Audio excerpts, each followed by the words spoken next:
Sir আমাকে উদ্দেশ্য করে বলল, এই তুমি জুয়েল? জি স্যার। আচ্ছা বসো। এই সবাই শোনো, ও তোমাদের নতুন বন্ধু, ট্রান্সফার নিয়ে এসেছে। আজ থেকে তোমাদের সাথে পড়ালেখা করবে। ক্লাস শেষে সবাই পরিচয় করে নিও। এখন বই নাও। এরপর ক্লাস শুরু হলো। মনোযোগ সহকারে ক্লাস করলাম। জীবনে প্রথম এত মনোযোগ দিয়ে ক্লাস করলাম। ভালোই লাগলো। ক্লাস শেষে আমার পাশে থাকাটা ছেলেটা একটা হাত বাড়িয়ে দিয়ে বলে, হাই, আমি হাকিম। হ্যালো, আমি জুয়েল। আগে কোথায় ছিলা? আগে ঠিকানা দিলাম। ও আচ্ছা, ভালো। একটা কথা বলতাম। হুম, বলো। ওই মেয়েটা, ঝগড়া হওয়া সেই মেয়েটাকে দেখিয়ে বললাম, আরে, ওর নাম তুন্নি। এই ক্যাম্পাসের সবচেয়ে জেদি মেয়ে। কত ছেলে যে চর খাইছে, ওর হাতে হিসাব নেই। ওর বাবার ক্ষমতা দেখিয়ে যে কোনো কাজ করে ফেলে। ভুলেও ওর কাছে যাবে না।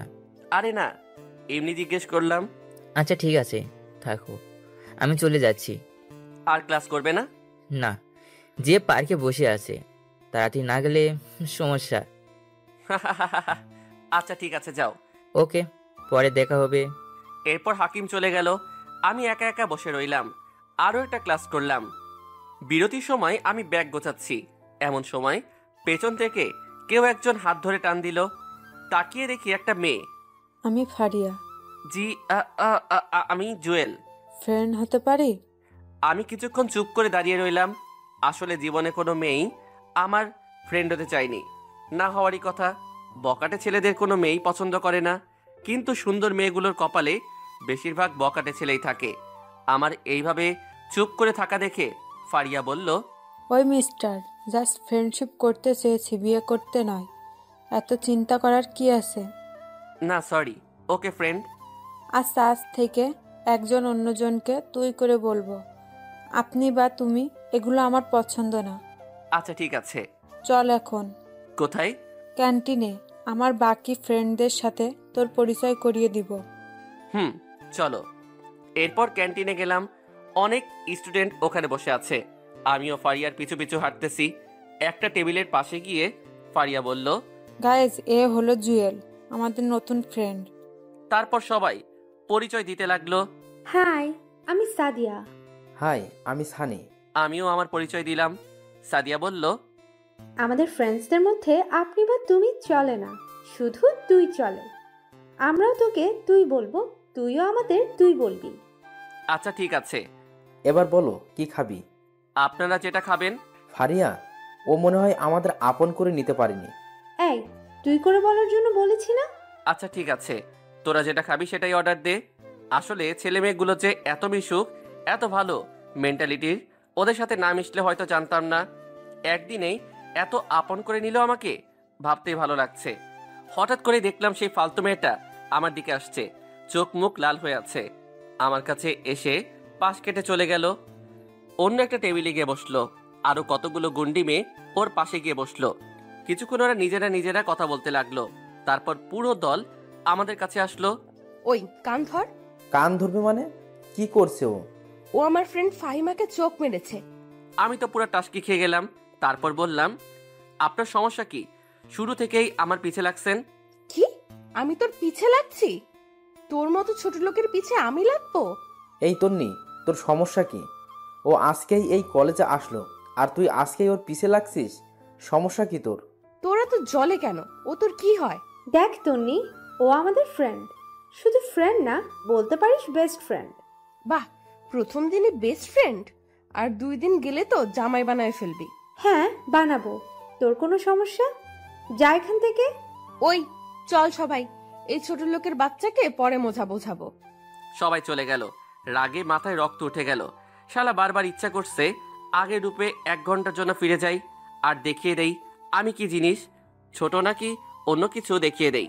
আমার চুপ থাকা দেখে সাদিয়া বলল, কি রে, তোর সাথে তন্নির আগে কিছু হয়েছে? পুরো ঘটনা বললাম। আচ্ছা বাদ দে, মেয়েটা ফালতু। বাবার ক্ষমতা দেখিয়ে যা ইচ্ছা তাই করে, ওর থেকে দূরে থাকিস। ওই, এগুলো বাদ দে এখন, খেয়ে নে সবাই। তারপর খাওয়া দাওয়া করে বাসায় চলে গেলাম। প্রথম দিন ভালোই কাটছে। যদি তন্নি মেয়েটার সাথে এগুলো না ঘটতো তাহলে আরো ভালো হতো। রাতে শুয়ে শুয়ে ভাবছি, অচেনা একটা ছেলের সাথে তন্নি এমন কেন করলো। তবে তন্নি মেয়েটা কিন্তু অনেক সুন্দর। প্রথম দেখায় যে কেউ প্রেমে পড়বে। রাগটা একটু বেশি মনে হয়। এগুলো ভাবতে ভাবতে কখন যে ঘুমিয়ে গেছি মনে নেই। সকালে ঘুম থেকে উঠে টিউশনি করিয়ে কলেজে চলে গেলাম। গেট পার হয়ে একটু ভিতরে গেলাম। গাছতলায় তন্নির অনেকগুলো গুন্ডি ফ্রেন্ডস বসে বসে একটা ছেলেকে র‍্যাগ দিচ্ছে। ছেলেটা কান ধরে এক পায়ের উপর দাঁড়িয়ে আছে। আমি দেখেও না দেখার ভান ধরে চলে যাচ্ছি। এমন সময় একটা মেয়েকে আমাকে ডাক দিল। ওই চিকনা, ওই তোকে বলছি, এদিকে আয়। কি হইছে? কি সমস্যা? ডাকছেন কেন? সিনিয়রদের কিভাবে সম্মান দিতে হয় সেটাও জানিস না? মানে সিনিয়রকে? কে আবার? আমরা আমরা কি সিনিয়র না? ও হ্যালো, আমরা সেম ব্যাচের। ওকে। তোর তো সাহস কম না, মুখে মুখে তর্ক করিস। সাহসের কি দেখছেন? এখনো কিছু বললি? না, আমি যাই, কাজ আছে। ওই দাঁড়া। কেন? তুই কান ধরে 5 বার উঠবোস করবি। মানে? মানে তুই কান ধরে উঠবোস করবি। যদি না করি? মেরে তোর মাংস আলাদা করে ফেলবো। তুই আমাদের সম্পর্কে ভালো করেই জানিস। দেখবো কি করে? আর কিছু না বলে ক্লাসে চলে গেলাম। দেখলাম ওরা কাকে যেন কল দিয়ে আসতে বলতেছে। আমি ওদিকে খেয়াল না করে ক্লাসরুমে চলে গেলাম। তৃতীয় ঘন্টার সময় আমি, সানি, সাদিয়া, ফারিয়া আর আইমান বসে বসে গল্প করতেছি। এমন সময় 4-5টা ছেলে স্টিলের পাইপ নিয়ে ক্লাসে ঢুকলো। দেখে মনে হচ্ছে না এই কলেজের ছেলে। স্টুডেন্টরা সবাই ভয়ে জড়ো হয়ে বসে আছে। ওদের মধ্যে একটা ছেলে বলল, ওই তোদের মধ্যে জুয়েল কে রে? সবাই আমার দিকে তাকালো। ছেলেটা আমার কাছে এসে, ওই তুই জুয়েল? আমি। ছেলেটা আর কোনো কথা না বলে আমার কলার চেপে ধরে টান দিয়ে বসা থেকে উঠিয়ে টানতে টানতে নিচে নিয়ে যায়। ক্লাস সহ পুরো ক্যাম্পাসের সবাই আমার দিকে হা করে তাকিয়ে আছে। নিচে গাছতলায় নিয়ে যায়।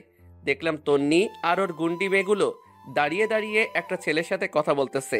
তার মানে ওরাই আমাকে মানার জন্য ছেলে ফিট করেছে। আমাকে যে ছেলেটা নিয়ে যায় সে বলল, ভাই ওরে নিয়ে আসছি। ছেলেটা আমার দিকে তাকালো আর সাথে সাথে বলল, আরে জুয়েল ভাই, আপনি এখানে? ফাহাদ, তুই এখানে কেন? আমাদের কথা শুনে তন্নি সহ বাকি সবাই হা করে তাকিয়ে আছে। আসলে ফাহাদ ছেলেটা আমার সাথে রাজনীতি করত। একবার একটা মামলাও খায় আর আমি তাকে সেখান থেকে উদ্ধার করি। সেই থেকে আমাকে দেখলে সর্বোচ্চ সম্মান দেখায়। ভাই, এই মেয়েটা আমাকে টাকা দিয়েছে একজনকে মারার জন্য, কিন্তু সেই ছেলে যে আপনি সেটা আমাকে বলেনি। প্লিজ ভাই, কিছু মনে করবেন না। নেক্সট টাইম আর হবে না। প্লিজ ভাই, মাফ করে দিন। আচ্ছা বাদ দে, আমি কিছু মনে করিনি। ভাই আপনি এখানে কেন? ওদিকে কি খবর? ওগুলো সব বাদ দিয়ে দিছি। আচ্ছা, এসব ব্যাপারে এখানে না বললেই ভালো হয়। ওকে ভাই, আমি চলে যাচ্ছি। আর ওর ব্যবহারে কিছু মনে করবেন না। ওকে যা, কিছু মনে করিনি। আর এই যে আপনি, নেক্সট টাইম আমাকে ডাকবেন না। যত সব ফাজিল মেয়ে। আচ্ছা ভাই, যাচ্ছি। পুরো ক্যাম্পাসের স্টুডেন্টরা আমার দিকে অবাকভাবে তাকিয়ে রইল। সানি, আইমান, ফারিয়া, সাদিয়া ওরাও ছিল। আমি ক্লাসে চলে গেলাম। কিছুই ভালো লাগছে না। মেয়েটা এমন কেন করলো আমার সাথে? ধুর, ক্লাস করব না। সোজা ক্যান্টিনে চলে গেলাম। দেখলাম ওখানে সানিরা সবাই আছে। আমি গিয়ে ওদের পাশে বসলাম। সবাই ভূত দেখার মতো হা হয়ে আছে। কিরে, তোরা এভাবে তাকিয়ে আছিস কেন? একটা সত্যি কথা বলবি? কি কথা? তুই কে? মানে আমি জুয়েল, তোদের ফ্রেন্ড। সেটা না হয় বুঝলাম, কিন্তু ছেলেগুলো তোকে দেখে এমন ভয় পেল কেন? আরে ওরে আমি আগে থেকে চিনি, তাই। তুই মিথ্যা বলতেছিস। আমাদের বল, কোনো সমস্যা নাই, আমরা তোর ফ্রেন্ড, কাউকে কিছু বলবো না। আরে ধুর, কি বলবো? ছেলেগুলো তোকে দেখে এমন করলো কেন? শুধু আমরা না, তন্নি সহ পুরো ক্যাম্পাসের সবাই অবাক হয়ে গেছে। এর কারণ কি? আরে ধুর, আমি নিজেই জানি না। তার মানে তুই সত্যিটা বলবি না, এই তো? এই সবাই চল, এখান থেকে আর লাভ নেই। এই কই যাস? বস এখানে, বলছি। বল তাহলে। পুরো ঘটনাটা ওদেরকে বললাম। এই জন্যই ছেলেগুলো তোকে ভয় পেল? তুই কি তন্নির সাথে আবার কোনো ঝামেলা করবি? আরে না, ঝামেলা করলে প্রথমে করতে পারতাম, কিন্তু আমি করব না। এগুলো করার ইচ্ছা থাকলে আগের ক্যাম্পাসে করতাম, এখানে আসতাম না। কিন্তু ও যদি তোর সাথে আবার কোনো ঝামেলা করে? করলে করুক, বাট আমি কিছু করব না। ঝামেলা কেন করবে? আমরা কি মরে গেছি নাকি? আমরা থাকতে তন্নি আর কোনো ঝামেলা করতে পারবে না। ঠিক বলছিস। বন্ধু, যা হয়েছে বাদ দে, আমরা আছি, তুই টেনশন করিস না। সেদিন ওদের সাথে আড্ডা দিয়ে বাসায় চলে আসলাম। রাতে বসে বসে ভাবতেছি, আমার জন্ম হলো কি শুধু ঝামেলায় পড়ার জন্য? যাও সবকিছু ছেড়ে একটু ভালো হতে চেয়েছি, সেটাও সম্ভব হচ্ছে না। তারপর খেয়ে দিয়ে ঘুমিয়ে পড়লাম। সকালবেলা ঘুম থেকে উঠে ফ্রেশ হয়ে আবার কলেজে গেলাম। ক্লাসে গিয়ে সবার সাথে আড্ডা দিচ্ছি, এমন সময় তন্নি মেয়েটা আসলো। ছেলেদের মতো শার্ট প্যান্ট পরে এসে আমার দিকে রাগী দৃষ্টিতে তাকিয়ে রইল। আমি ওর দিকে না তাকিয়ে আবার আড্ডা দিতে শুরু করলাম। ক্লাস শেষ করে ক্যান্টিনের দিকে যাচ্ছি, এমন সময় তন্নির গুন্ডি ফ্রেন্ডগুলো এসে আমাকে ঘিরে ধরলো। কি রে হিরো, কই যাস? দেখেন, আপনাদের সাথে আমি কোনো কথা বলতে চাই না, সো আপনারা আপনাদের মতো থাকেন আর আমাকে আমার মতো থাকতে দেন। আরে তোর মতো ছোট লোক আমাদের সাথে কি কথা বলবে? তোর কোনো যোগ্যতা আছে আমাদের সাথে কথা বলার? মাথায় রক্ত উঠে গেল। নিজের রাগকে কন্ট্রোল করে আর কোনো কথা না বলে সোজা হাঁটা দিলাম। এমন সময় তন্নি অন্য পাশ হতে আমার সামনে এসে দাঁড়ালো। কি রে ছোট লোক, কই যাস? দাঁড়া এখানে। আপনার সমস্যা কি? আমার সমস্যা তুই, তোকে দেখলেই আমার গা জ্বলে। ডাক্তার দেখান, আপনার মনে হয় চুলকানি হয়েছে। তুই কি ভাবিস কাল ছেলেটার হাত থেকে বেঁচে গেছিস বলে আমিও তোকে ভয় পেয়ে যাব? No, never. তুই শুধু দেখ আমি তোর কি হাল করি। যা পারেন করেন, এখন সরেন সামনে থেকে। তারপর সোজা ক্যান্টিনে চলে গেলাম। সানিদের সাথে আড্ডা দিয়ে বাসার দিকে হাঁটা দিলাম। কিছু দূর যাওয়ার পর একটা ছেলে আমার পিছু নিল। খেয়াল করলাম ছেলেটা আমাকে ফলো করছে। আরেকটু সামনে যাওয়ার পর আরো একটা ছেলে গলির ভিতর থেকে বের হয়ে ওই ছেলেটার সাথে হাঁটতে লাগলো। এভাবে মোট 5 জন ছেলে আমার পিছু নিল। আমি তাড়াতাড়ি হাঁটা শুরু করলাম, ওরাও তাড়াতাড়ি হাঁটা শুরু করলো। একটু পর একটা ছেলে আমাকে পিছন থেকে ডাক দেয়। আমি পিছনে তাকাতেই এভাবে মোট 5 জন ছেলে আমার পিছু নিল। আমি তাড়াতাড়ি হাঁটা শুরু করলাম, ওরাও তাড়াতাড়ি হাঁটা শুরু করলো। একটু পর একটা ছেলে আমাকে পিছন থেকে ডাক দেয়। ওই সাদা শার্ট, দাঁড়া। আমি পিছনে তাকাতেই দেখি প্রথমে সেই ছেলেটা আমাকে ডাক দেয়। জি, আমাকে বলছেন? তো এখানে কি তোর বাপ আছে যে তোর বাপকে ডাক দিব? মাথা পুরা খারাপ হয়ে গেল। ইচ্ছে করছে একটা ঘুষি দিয়ে নাক ফাটিয়ে দেই। রাগকে কন্ট্রোল করে বললাম, বলেন কি বলবেন? তোর কাছে আগুন আছে? জি না, আমি আগুন রাখি না। ওই বেটা, রাখিস না কেন? তুই জানিস না আমাদের আগুন লাগবে? আপনাদের এত আগুনের দরকার হলে নিজেরাই তো সাথে রাখতে পারেন, অন্যের কাছে হাত পাতার কি দরকার? ওই কি রাখবো, কি রাখবো না সেটা কি তোর কাছ থেকে শিখতে হবে? বল, কথা বল। ছেলেটা আমাকে ধাক্কা দিতে লাগলো। কি ব্যাপার, আপনি গায়ে হাত দিচ্ছেন কেন? হাত দিলে কি করবি তুই? পারলে কিছু কর। ছেলেগুলো আমাকে চারপাশে ঘিরে ফেললো। 2টা ছেলে হঠাৎ করে আমার হাত 2টা ধরে ফেললো। বাকি 3 জন ইচ্ছে মতো মারতে শুরু করলো। আমি চাইলেও ওদের সাথে পেরে উঠতে পারছি না। একটা ছেলে আমার মাথায় অনেক জোরে একটা আঘাত করে। তারপর আর কিছু মনে নেই। যখন জ্ঞান ফিরল, নিজেকে হাসপাতালে আবিষ্কার করলাম। দেখলাম সানি, আইমান আর ফারিয়া আমার পাশে বসে আছে, আমার মাথায় ব্যান্ডেজ করা। কি রে, তোরা এখানে? এখন কেমন লাগছে তোর? ভালোই, তোদের কি অবস্থা বল? আমরা ঠিক আছি। বল, তোর এই অবস্থা কে করলো? এ আইমান, তুই পাগল? ওর মাত্র জ্ঞান আসলো আর তুই এখনই প্রশ্ন শুরু করে দিলি? ও আগে একটু সুস্থ হোক, তারপর সবকিছু জানতে পারবি। ডাক্তার বলেছে বিকেলবেলা নিয়ে যেতে পারবো। সাদিয়া কই রে? ওর আম্মু অসুস্থ, বাসায় চলে গেছে। একটু আগেও এখানে ছিল। তোর আজকে আর ম্যাচে যাওয়ার দরকার নেই, আমার বাসায় চল, ভালো হলে তারপর ম্যাচে যাবি। আরে না, ও আমার সাথে যাবে, আমি আম্মুকে বলে দিয়েছি। না রে, আমি কারো বাসায় যাব না, ম্যাচেই ঠিক আছি। তোদের টেনশন করার দরকার নেই। তোরা বরং এখন যা, পারলে বিকেলবেলা আসিস, আর না পারলে আসার দরকার নেই। আমি বাসায় যেতে পারবো। আরে মাথা খারাপ নাকি? তোকে এভাবে রেখে যাব না। এই ফারিয়া, তুই মেয়ে মানুষ, বাসায় বকাঝকা করবে। তুই বরং বাসায় চলে যা, আমরা জুয়েলকে বাসায় নিয়ে এসে তারপর যাব।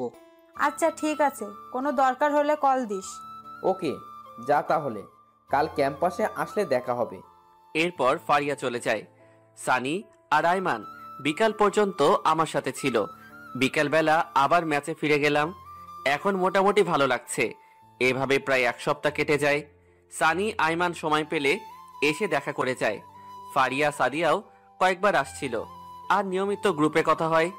1 সপ্তাহ পর কলেজে যাওয়ার জন্য রেডি হলাম। সানি আর আইমান আমার সাথেই গেল। ভিতরে গেলাম, দেখলাম ফারিয়া আর সাদিয়া আরো অনেকগুলো মেয়ের সাথে আড্ডা দিচ্ছে। আমাদের দেখে এদিকে আসলো। কি রে, আসছিস? হুম। চল ক্লাসে যাই, অনেকদিন ক্লাস করিনি। আরে আজব, তোরা তো প্রতিদিনই কলেজে আসিস, তাহলে ক্লাস করিসনি কেন? আরে বেটা, তোরে ছাড়া ক্লাস করে কোনো মজা আছে? চল ক্লাসে চল। হুম, চল। আচ্ছা শোন, 2টা ক্লাস করে চলে আসবো। কেন? আজকে একটু ঘুরতে যাব, অনেকদিন কোথাও ঘুরতে যায় না। আচ্ছা দেখা যাবে, এখন চল। ওটার সাথে সাথে দেখলাম ওই গন্ডি তন্নি মেয়েটা তার ফালতু বান্ধবীগুলোর সাথে দাঁড়িয়ে দাঁড়িয়ে হাসাহাসি করতেছে। আমাদের দেখে এগিয়ে আসলো। কি রে, তুই এখনো বেঁচে আছিস? আমি তো ভাবছি সেদিনই মরে গেছিস। ওই, তোর সমস্যা কি রে? তুই ওর সাথে এমন করলি কেন? ভাগ্যিস সেদিন আমরা ছিলাম না, তাহলে দেখতি। তন্নি সাথে সাথে সানির কলা চেপে ধরে তারপর বলে, কি দেখাতি তুই? ডানা গজাইছে তাই না? বেশি পাকনামি করলে আজই টিসি দিয়ে লাথি দিয়ে কলেজ থেকে বের করে দেব। দেখি তোর কোন বাপ আমার কি করতে পারে। এই তোর বাবা কলেজের সভাপতি বলে যা ইচ্ছা তাই করবি নাকি? তুই চুপ থাক শালা ফালতু। তন্নি, তুই কিন্তু বেশি করে ফেলতেছিস। এই কলেজে আমরাও বেতন দিয়ে পড়ালেখা করি, তোর বাবার টাকায় পড়ি না। সো কথাবার্তা ঠিক করে বলবি। ওই, এই ছোট লোকের বাচ্চার জন্য তোদের এত দরদ কেন? ও ছোট লোক হোক আর যাই হোক, ও আমাদের ফ্রেন্ড। আর ওর বাবা তোর 14 গোষ্ঠীকে কিনতে পারবে। মানে? তোকে এত মানে বোঝাতে পারবো না। জায়গা দে, ক্লাসে যাব। এই শোন, তোরা খুব ভালো করে জানিস আমি কি জিনিস। সো এখনো সময় আছে, ওই ছোট লোকের বাচ্চার সাথে আর মিশবি না। সেটা তোকে জিজ্ঞেস করে আমরা করব না? দেখ তোদের কি হাল করি। একটা তো একটুর জন্য বেঁচে গেল, তোরা কি করে বাঁচিস সেটা আমি খুব ভালো করে দেখব। যা পারিস কর। আমি এতক্ষণ দাঁড়িয়ে দাঁড়িয়ে ওদের কথাগুলো শুনতেছিলাম। ক্লাসে গিয়ে নীরবে বসে রইলাম। কিরে, কি ভাবছিস? আমার জন্মই হয়েছে শুধু ভেজালের মধ্যে পড়ার জন্য মনে হয়। আরে টেনশন করিস না, সব ঠিক হয়ে যাবে। তারপরও তন্নি যদি তোদের কোনো ক্ষতি করে, ওর তো বিশ্বাস নেই। আরে কিছু করতে পারবে না। তারপরও একটু পর স্যার আসলো, এসে প্রি টেস্ট পরীক্ষার কথা জানিয়ে দিয়ে গেল। 1 সপ্তাহ পর পরীক্ষা। স্যার চলে যাওয়ার পর ক্যান্টিনে গিয়ে নাস্তা করে বাসায় চলে আসলাম। বাকিরাও বাসায় চলে যায়। এই 1 সপ্তাহ আর ক্যাম্পাসে যাইনি। যদি তন্নি মেয়েটা কোনো ঝামেলা করে, পরে দেখা যাবেই, পরীক্ষাটাই মিস হয়ে যাবে। তার চেয়ে ভালো কলেজে না যাওয়াটাই উত্তম। সানি আর আইমানের সাথে বিকালবেলা বসে বসে আড্ডা দিতাম। দেখতে দেখতে পরীক্ষার দিন চলে আসলো। রেডি হয়ে কলেজে চলে গেলাম। গেটের সামনে আইমানের সাথে দেখা। কিরে, আসছিস? আমি তোর জন্য দাঁড়িয়ে আছি। বাকিরা কোথায়? ওরাও ছিল, আমি পাঠিয়ে দিয়েছি। ও আচ্ছা, চল হলরুমে যাই। হলরুমে গেলাম। সানিকে দেখলাম এক দৃষ্টিতে সাদিয়ার দিকে তাকিয়ে আছে। আমি গিয়ে ওর কাঁধে হাত দিলাম। কিরে, কি দেখোস? আরে মামা, চলে আসছিস? ওদিকে কি দেখোস? সাদিয়াকে নাকি পাশেরটাকে? আরে না, তোরা আসছিস না দেখে ওদিকে তাকিয়ে রইলাম আর কি। বুঝি, সব বুঝি। ফ্রেন্ড হই, আমাদের ভুলেও অন্য কিছু চিন্তা করিস না। পরে দেখবি ফ্রেন্ডশিপটাই নষ্ট হয়ে গেছে। তুই শালা এক লাইনে বেশি বুঝিস। আচ্ছা বাদ দে, ভিতরে চল। চল।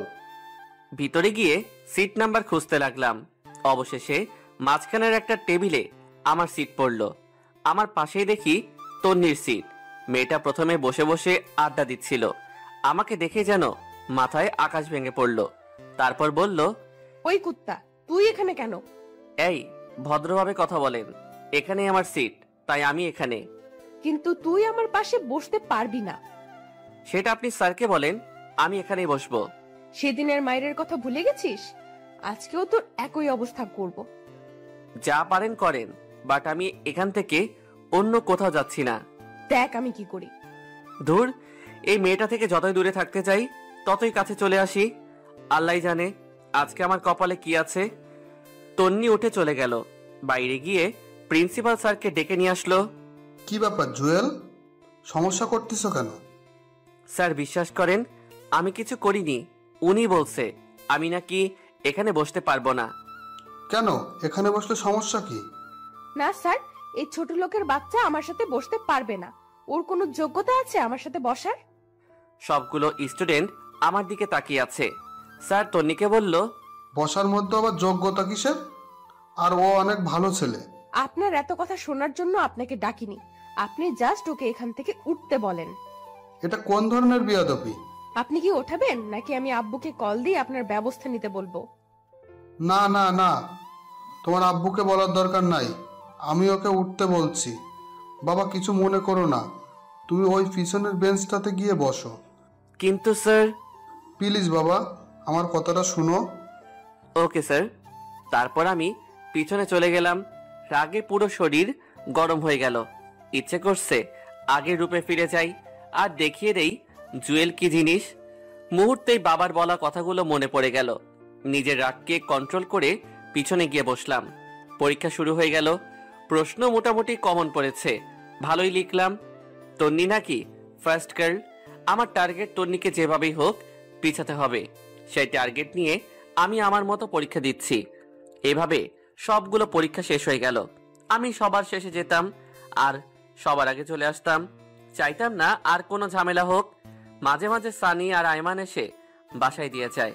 পরীক্ষার পর 7 দিন বন্ধ দেয়। সানি, আইমান, সাদিয়া আর ফারিয়া সিদ্ধান্ত নিল কোথাও ঘুরতে যাবে।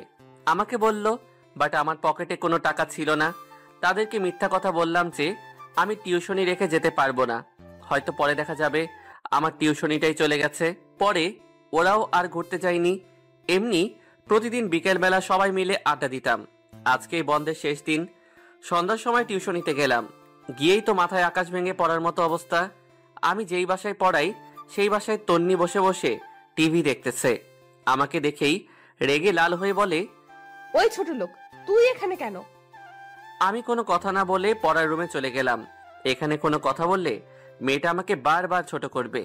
এখানে অন্তত আমার একটা মান সম্মান আছে। আমি গিয়ে পড়াতে শুরু করলাম। আমার স্টুডেন্টকে জিজ্ঞেস করলাম, ও তোমার কে হয়?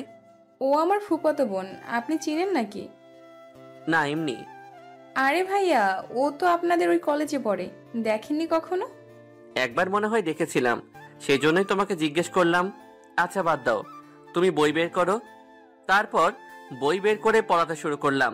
তনি আমাকে দেখেই ওই মামিকে, মানে আমার স্টুডেন্টের আম্মুকে বারবার কি যেন বলতেছে। ওর মামিও কি যেন চিন্তা করলো। তারপর কাকে কল দিয়ে কথা বলল। আমি ওই দিকে খেয়াল করলাম ওরা কি করতেছে, কিন্তু স্পষ্ট বোঝা যাচ্ছে না। আমি পড়ানো শেষ করে যেই বাইরে চলে যাব, এমন সময় স্টুডেন্টের আম্মু এসে আমাকে বলে, এই নাও। কি এখানে আন্টি? তোমার এই মাসের বেতন। কিন্তু আন্টি, আমার তো এখনো মাস শেষ হয়নি। জানি, কিন্তু তোমার পড়ানো আমাদের ভালো লাগছে না, তাই আমরা লিচার জন্য অন্য টিচার ঠিক করেছি। তোমাকে আর আসার দরকার নেই। মুহূর্তে পায়ের নিচ থেকে মাটি সরে যেতে লাগলো। এই 2টা টিউশনি দিয়েই আমি পড়ালেখার খরচ চালাই, খাওয়া দাওয়া করি। আর তন্নি আমার পেটে লাথি দিল। বাহ, আসলে নিয়তি কি থেকে কি করে বলা যায় না। আমি আর কোনো কথা না বলে ওই বাসা থেকে চলে আসলাম। তন্নিকে দেখলাম দাঁড়িয়ে দাঁড়িয়ে হাসতেছে। ফকিন্নি, তোরে যদি কোনোদিন জায়গা মতো পাই তখন বোঝাবো জুয়েল কি জিনিস। আপাতত এই শহর, এই ক্যাম্পাসে নতুন, তাই কিছু করছি না। নিজের ফাউন্ডেশনটা ঠিক করে নেই, তারপর দেখবি। পরের দিন কলেজ খুললো, কিন্তু গেলাম না। কেমন যেন বিরক্তি লাগছে। সানি, আইমান অনেকবার কল দিছে, ধরিনি। রাস্তায় বের হলাম, যদি 2-1টা টিউশনি পাই তাহলে আপাতত চিন্তাটা কমবে। কিন্তু এই নিষ্ঠুর শহরে কোনো কিছু সহজে পাওয়া যায় না। মাথার উপর বাবার ছায়া যে কি জিনিস এখন হাড়ে হাড়ে বুঝতেছি। ইচ্ছে করছে আবার আব্বু আম্মুর কাছে ফিরে যাই, কিন্তু সেটা অসম্ভব। আমি যেই কাজগুলো করেছি সেগুলোর জন্য আব্বু আম্মু জীবনেও আমাকে ক্ষমা করবে না। সেদিন বাসায় এসে খাওয়া দাওয়া না করেই ঘুমিয়ে গেলাম। ঘুম থেকে উঠে দেখি ফারিয়া কয়েকবার কল দিয়েছে। আমি ব্যাক করলাম। কিরে, কি অবস্থা? ওই হারামি, কল ধরিস না কেন? সরি রে, ঘুমিয়েছিলাম। বল কি হয়েছে?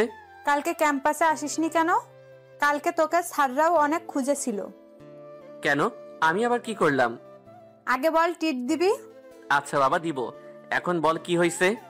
তুই আমাদের ডিপার্টমেন্টের মধ্যে ফার্স্ট হয়েছিস। আরে কি বলিস, সত্যি নাকি?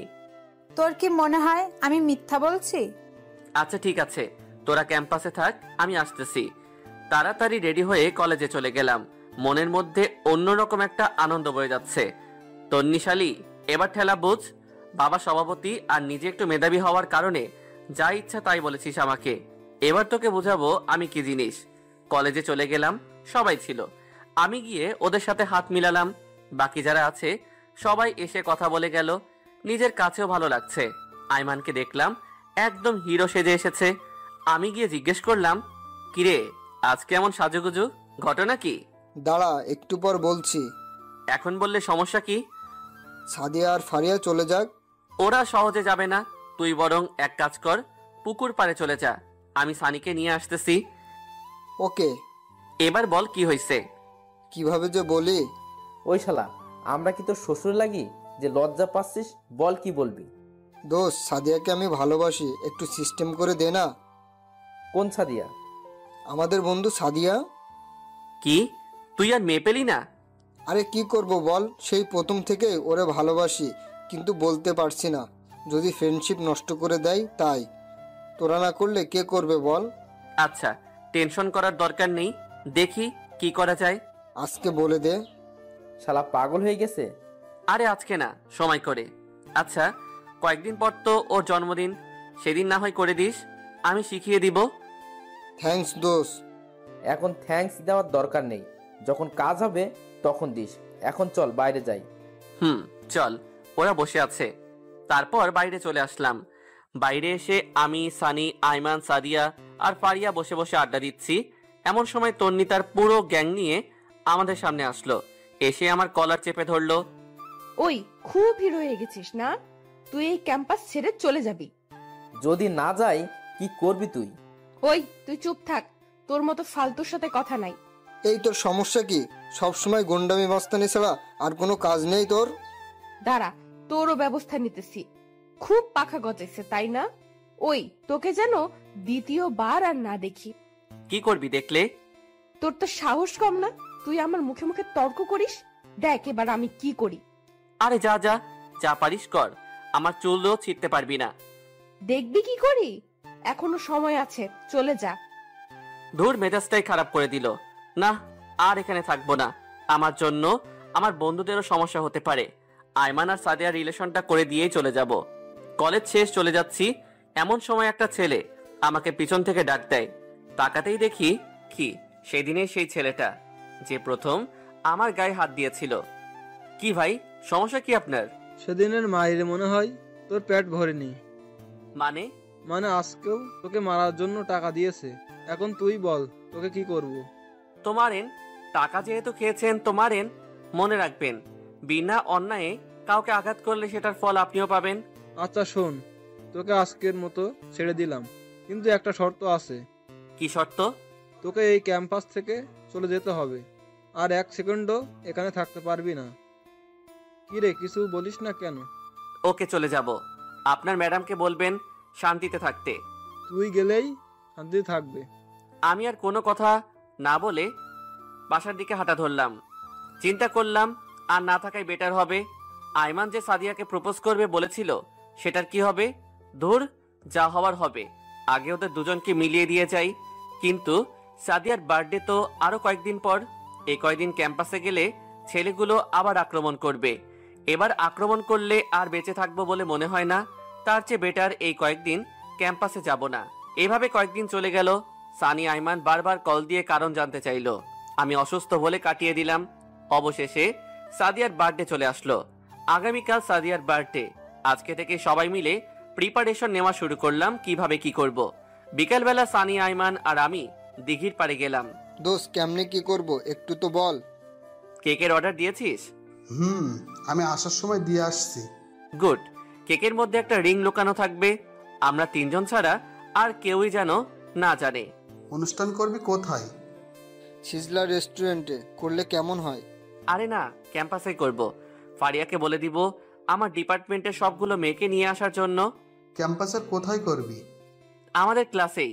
ক্লাস শুরু হওয়ার আগে আমরা আমাদের সবগুলো কাজ সেরে ফেলবো। আচ্ছা, ও প্রপোজ কিভাবে করবে? বলছি, আইমান শোন, বল। এই স্টাইলে প্রপোজ করবি। একটা কাব্য মুখস্থ করতে বললাম। আচ্ছা, সাদিয়া যদি রাজি না হয়? সেটা পরে দেখা যাবে, আগে প্রপোজ তো কর। আমরা আছি, টেনশন করিস না। আশা করি অ্যাকসেপ্ট করবে। দোয়া কর দোষ। আচ্ছা, এখন কিছু কেনাকাটা করতে হবে। কি কি কিনবি? আগে বাজারে চল, তারপর না হয় দেখা যাবে। ওকে চল। আচ্ছা, আরেকটা কথা। কি? কালকে কি শার্ট প্যান্ট পরবো নাকি কোট টাই? কালকে পাঞ্জাবি পরবি। তাহলে তোরাও পরিস। সেটা পরে দেখা যাবে। পরে না, চল আমরা সেম কালারের পাঞ্জাবি কিনে নিই, কালকেই পরবো। আচ্ছা ঠিক আছে। এরপর তিনজনে মিলে অনেক কেনাকাটা করলাম। জন্মদিনের যতগুলো আইটেম আছে তার চেয়ে একটু বেশি কিনলাম। সবগুলো কেনাকাটা শেষ। এমন জন্মদিন আমি এর আগে কখনো পালন করিনি। যাই হোক, রাত অনেক হয়ে গেছে। সকালে তাড়াতাড়ি ক্যাম্পাসে যেতে হবে, তাই ঘুমিয়ে গেলাম। সকালবেলা তাড়াতাড়ি ঘুম থেকে উঠে সানির বাসার সামনে চলে গেলাম। আমি আর সানি তাড়াতাড়ি করে ক্লাসে গেলাম। যাওয়ার সময় সবগুলো জিনিস সাথে করে নিয়ে গেলাম। গিয়ে আমরা দুজনে ক্লাসরুম সাজাতে শুরু করলাম। সানি বলল, এই ফারিয়াকে একটা কল দিব? কেন? ফারিয়াকে না ডাকলে হয়তো মনে কষ্ট নিবে, সাদিয়াকে ডাকার দরকার। আচ্ছা ঠিক আছে, কল দে। সানি ফারিয়াকে কল দিল। হ্যালো ফারিয়া, কই তুই? আমি তো বাসায়। কেন, কি হয়েছে? আরে ফকিন্নির বাসায় কি করিস? আজকে যে সাদিয়ার বার্থডে, ভুলে গেছিস? ও শিট, আমার তো মনেই ছিল না। তোরা কোথায়? আমরা ক্লাসে আছি, তাড়াতাড়ি আয়। ওকে, আমি সাদিয়াকে নিয়ে আসছি। আরে ওকে নিয়ে আসার দরকার নেই, ওকে নিয়ে আসলে তো আমাদের সব প্ল্যান জ্বলে যাবে। তাও ঠিক। আচ্ছা তোরা থাক, আমি আসছি। তাড়াতাড়ি। ফারিয়া আসতে আসতে আমি আর সানি সবকিছু রেডি করে ফেললাম। একটু পর ফারিয়া আসলো। কি রে, এত কিছু কখন করলি? পরে শুনিস। এখন একটা কাজ কর। কি কাজ? সাদিয়া আসছে কিনা দেখ। যদি আসে তাহলে ক্লাসে আসতে দিস না। আমাদের এখনো অল্প একটু কাজ বাকি আছে। আচ্ছা ঠিক আছে। তো দাঁড়িয়ে আছিস কেন? যা বাইরে গিয়ে দেখ। এই, তুই আইমানকে একটা কল দে তো। ওয়েট দিতেছি। সানি কল দিল। কি ব্যাপার দুলা ভাই, কই আপনি? আরে বেটা, এমনি বলিস কেন? শরম লাগে তো। তোর শরমের গুষ্টি কিলাই, তাড়াতাড়ি আয়। এই তো আমি গেটের সামনে আসি, 2 মিনিট ওয়েট কর, আসছি। তাড়াতাড়ি আয়। একটু পর আইমানও চলে আসলো। আমাদেরও সবকিছু রেডি। বাহ, এত সুন্দর লাগছে ক্লাসরুমটা দেখেই শরীরে একটা ভাব চলে আসলো। বন্ধু, আমার তো শরীর কাঁপতেছে। কেন? কিভাবে যে প্রপোজ করব, আগে কখনো কাউকে করিনি তো, তাও এইরকম একটা সুন্দর পরিবেশে। কবিতাটা মুখস্থ করছিস? ওটা মনে মনে রিভিশন দে। দিতেছি তো। কথা বলতেছি এমন সময় ফারিয়া কল দিল। হ্যালো জুয়েল। বল। সাদিয়া তো আসছে, এখন কি করব? আচ্ছা নিচে দাঁড়া, আমি আসতেছি। তাড়াতাড়ি আয়। এরপর আমি চলে গেলাম। যাওয়ার সময় সানিকে বললাম সবগুলো ফ্রেন্ডকে ক্লাসে ডেকে নিয়ে আসতে। এরপর আমি নিচে চলে গেলাম। গিয়ে দেখি ফারিয়া আর সাদিয়া দাঁড়িয়ে দাঁড়িয়ে কথা বলতেছে। আমি যাওয়ার পর, কিরে তোর আবার কি হয়েছে? কেন, আমার আবার কি হবে? নীল পাঞ্জাবে গায়ে দিয়ে আসলি, ঘটনা কি? আরে কিসের ঘটনা, এমনি একটা কারণ আছে। তো কারণটা কি আমরা জানতে পারি না? ওই সব জানতে পারবি, এখন ক্লাসে চল। ওকে চল। ওই দাঁড়া। আবার কি হলো? আমি কোনো কথা না বলে ওর চোখগুলো আড়াল করে ধরলাম। কিরে চোখ ধরেছিস কেন? তোর জন্য একটা সারপ্রাইজ আছে, এখন হাঁটতে থাক। আমি সাদিয়া চোখগুলো ধরে ক্লাসে নিয়ে যাচ্ছি, আর পুরো ক্যাম্পাসের সবাই আমাদের দিকে হা করে তাকিয়ে আছে। আমার এমন কর্মকাণ্ড দেখে সবাই আমাদের পিছন পিছন আসতে লাগলো। যাই হোক, অবশেষে ক্লাসে নিয়ে গেলাম। ক্লাসেও অনেকগুলো বন্ধু ছিল। আমি ক্লাসে নিয়ে গিয়ে ওর চোখ খুলে দিলাম আর বললাম সারপ্রাইজ। সবাই একসাথে বলে উঠলো হ্যাপি বার্থডে। আমিও বললাম happy birthday Sadia, happy birthday to you. Sadia এমন কাণ্ড দেখে অবাক হয়ে যায় আর সাথে সাথেই আমাকে জড়িয়ে ধরে। সাদিয়া যখন আমাকে জড়িয়ে ধরে, বেচারা আইমান এক বুক মনে কষ্ট নিয়ে আমার দিকে তাকায়। মনে মনে বললাম শালা, সারা জীবন তোকে জড়িয়ে ধরবে। তারপর আমি বললাম যা কেকটা কাট। সাদিয়া কেক কাটতে গেল। সানি কয়েকজন বন্ধুর হাতে অনেকগুলো বাজি দিয়ে দিল। সবাই বাজি ফাটাইতেছে, আবার অনেকে স্প্রে মারতেছে। এসব কাণ্ড দেখে ফারিয়াও অবাক হয়ে গেল। সাদিয়া মোমবাতি নিভালো, সবাই একসাথে উইশ করলাম। যখন সে কেক কাটবে তখনই কেকের ভিতর থেকে একটা রিং বের হয়। রিং দেখে সাদিয়া আরো বেশি অবাক হয়ে যায়। আমি আইমানকে ইশারা দিলাম এবার তার কাজ সেরে ফেলতে। আইমান আস্তে আস্তে সাদিয়ার সামনে গেল, রিংটা হাতে নিয়ে ফিল্মি স্টাইলে হাঁটু গেড়ে বসে আমি যে বাক্যটা শিখিয়ে দিয়েছিলাম সেটা বলতে লাগলো। দেখছি যেদিন প্রথম তোমায় দিয়েছি এই মন, এক জীবনে ভালোবেসে ভরবে না তো মন।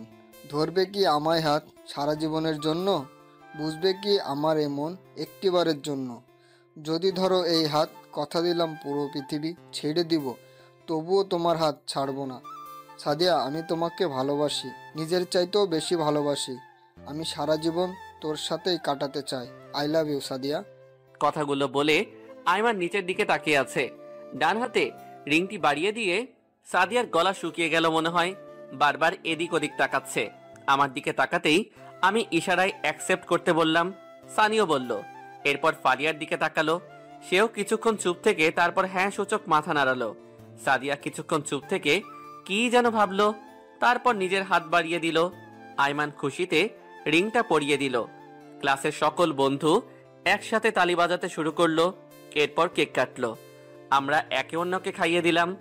পরে একজন অন্যজনের মুখে কেক মেখে দিলাম। তারপর সবাই মিলে ছবি তুলতে লাগলাম। এমন সময় তন্নি মেয়েটা ক্লাসে আসলো।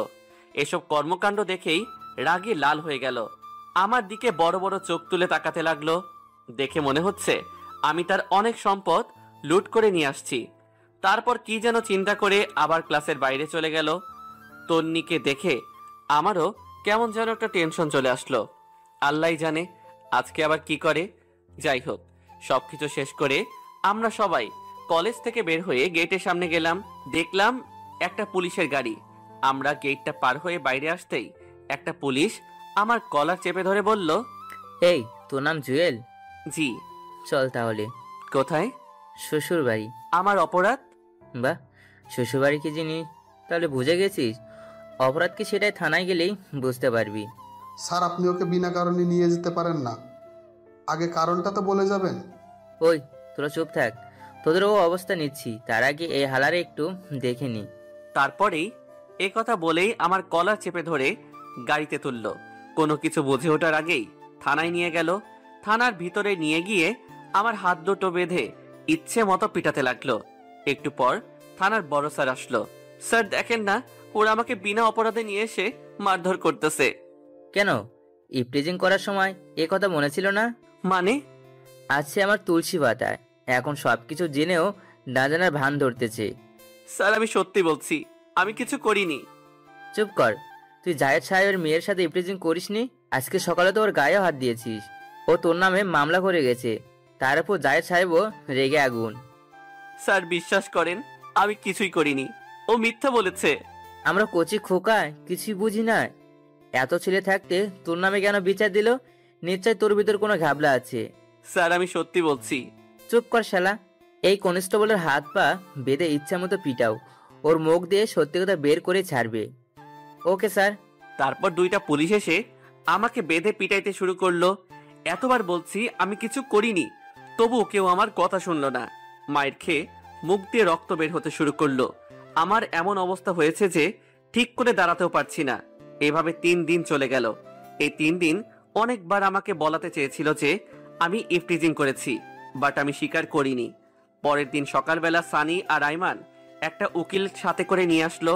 তারপর জামিন নিয়ে আমাকে বের করলো। কিরে, তোর এই অবস্থা কেন? এই বেটা মূর্খ, এখন এগুলো বলার সময় আছে? ওরে ডাক্তার দেখাতে হবে, চল। আচ্ছা ঠিক আছে। তারপর ডাক্তার দেখিয়ে বের হলাম। সানিয়া রাইমান আমার সাথে আমার বাসায় আসলো। কি হয়েছে এবার বল। তন্নি আমার নামে মামলা দিছে। কেন, কিসের মামলা? আমি নাকি ওরে ইফটিজিং করছি। আর সেদিন সকালে ও কান্না করতে করতে থানায় নালিশ করে আসছে। তার উপর ওর বাবার কানেও গেছে যে আমি ওরে ডিস্টার্ব করি। তো তুই কিছু বলিসনি? বলেছি অনেকবার, বাট কেউ বিশ্বাস করতে চায়নি। তো এখন কি করবি, কিছু চিন্তা করেছিস? অন্য কোথাও ট্রান্সফার নিয়ে চলে যাব। মানে কি, অন্য কোথাও যাবি কেন? এখানে থাকলে তোদেরও প্রবলেম হবে, সো না থাকাটাই বেটার হবে। আমরাও তাহলে ট্রান্সফার নিয়ে নেব। আরে ধুর, তোরা কেন নিবি? আচ্ছা বাদ দে, ফারিয়া সাদিয়া কেমন আছে? আছে ভালোই। আমার ব্যাপারে কিছু বলেছিস? সব জানে, আমি বলেছি। তুই তো এখন ছালা বলবি, এখন গব হয়ে গেছে। সব কথা শেয়ার না করলে তো তোর ভাত হজম হবে না। এই ফালতু কথা কম বল, ওরা আমাদের ফ্রেন্ড, ওদেরকে না বললে কাকে বলবো? আচ্ছা বাদ দে তো। তুই এক কাজ কর, আমাদের বাসায় চল, কিছুদিন থেকে রেস্ট নিবি, তারপর এখানে আসিস। না, আমি এখানে ঠিক আছি। আচ্ছা এখন যাই, বিকেলে আসবো। ওকে যা। এরপর ওরা চলে গেল। আমি মেডিসিন খেয়ে ঘুমিয়ে গেলাম। পুরো শরীর ব্যথা করতেছে। বিকালবেলা ওরা সবাই আসলো। ফারিয়া সাদিয়াও আসলো। সবাই মিলে আড্ডা দিলাম। এরপর যে যার মতো চলে গেল। আম্মুর কথা মনে পড়ল। আজকে যদি নিজের বাসায় থাকতাম হয়তো এতটা একা লাগতো না। এভাবে কিছুদিন চলে গেল। আমিও মোটামুটি সুস্থ, সব কিছুই করি, বাট কলেজে যাই না। ট্রান্সফার নিব করে নেওয়াই হচ্ছে না। পরের দিন কলেজে যাচ্ছি ট্রান্সফারের ব্যাপারে কথা বলতে। রাস্তায় বের হয়ে হাঁটতেছি, এমন সময় তন্নি একটা বাইক নিয়ে আমার সামনে এসে ব্রেক করলো। কি রে, তুই এখনো বেঁচে আছিস? কলেজ শালা, এই দুনিয়াতে কারো বিশ্বাস নাই। পুলিশকে এত সুন্দর করে সব বুঝিয়ে বললাম, তারপরেও তোকে ছেড়ে দিল।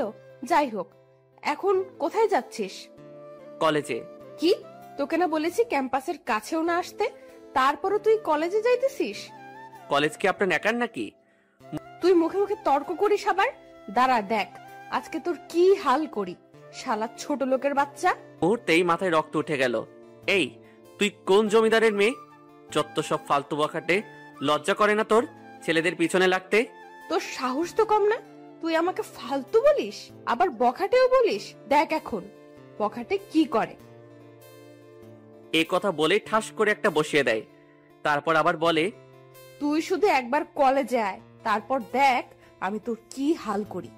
এই কথা বলেই বাইকে স্টার্ট দিয়ে টান দিল। আমি আবুলের মতো গালে হাত দিয়ে ওর চলে যাওয়ার দিকে তাকিয়ে রইলাম। ও এত জোরে বাইক চালাচ্ছে দেখে আমার নিজেরই শরীর কাঁপতেছে। একটু পর যা দেখলাম তাতেই আমার পুরো শরীর স্তব্ধ হয়ে যায়। তন্নি একটা বাসকে ওভারটেক করতে গিয়ে অন্য একটা বাসের সাথে ধাক্কা খেয়ে পড়ে যায়। রাস্তায় অনেক গড়াগড়ি খায়। আমি কিছুক্ষণ স্বপ্ন দেখার মতো দাঁড়িয়ে রইলাম। তারপর দৌড় দিয়ে সেখানে গেলাম। তন্নির মাথা ফেটে রক্ত বের হচ্ছে। বাম হাত ও বাম পায়ে অনেক আঘাত খেয়েছে মনে হয়। বাম পায়ে 2টা আঙ্গুল ভেঙে উল্টে গেছে। সাথে সাথে অনেক মানুষ সেখানে জড়ো হয়ে যায়। তারপর ওরে কোলে নিয়ে একটা সিএনজি ডেকে নিয়ে তাড়াতাড়ি হাসপাতালে নিয়ে গেলাম। মাথা থেকে প্রচুর রক্ত বের হচ্ছে। রক্ত বন্ধ হচ্ছে না দেখে আমি আমার শার্টটা খুলে ওর মাথায় বেঁধে দিলাম। তাড়াতাড়ি করে হাসপাতালে নিয়ে গেলাম। ইমার্জেন্সিতে পাঠিয়ে দিলাম। আমার নিজেরও কেন জানি খারাপ লাগতেছে। হয়তো আমার জন্য এসব হয়েছে। আমার সাথে রাগারাগি করে হয়তো ওর মেজাজ খারাপ হয়ে গেছে, সেই জন্য স্পিডে বাইক চালাইছে, তাই এই অ্যাক্সিডেন্টটা করছে। বসে বসে ভাবতেছি। একটু পর একটা ডাক্তার রুম থেকে বের হলো। রোগী আপনার কি হয়? জি, ও আমার ফ্রেন্ড।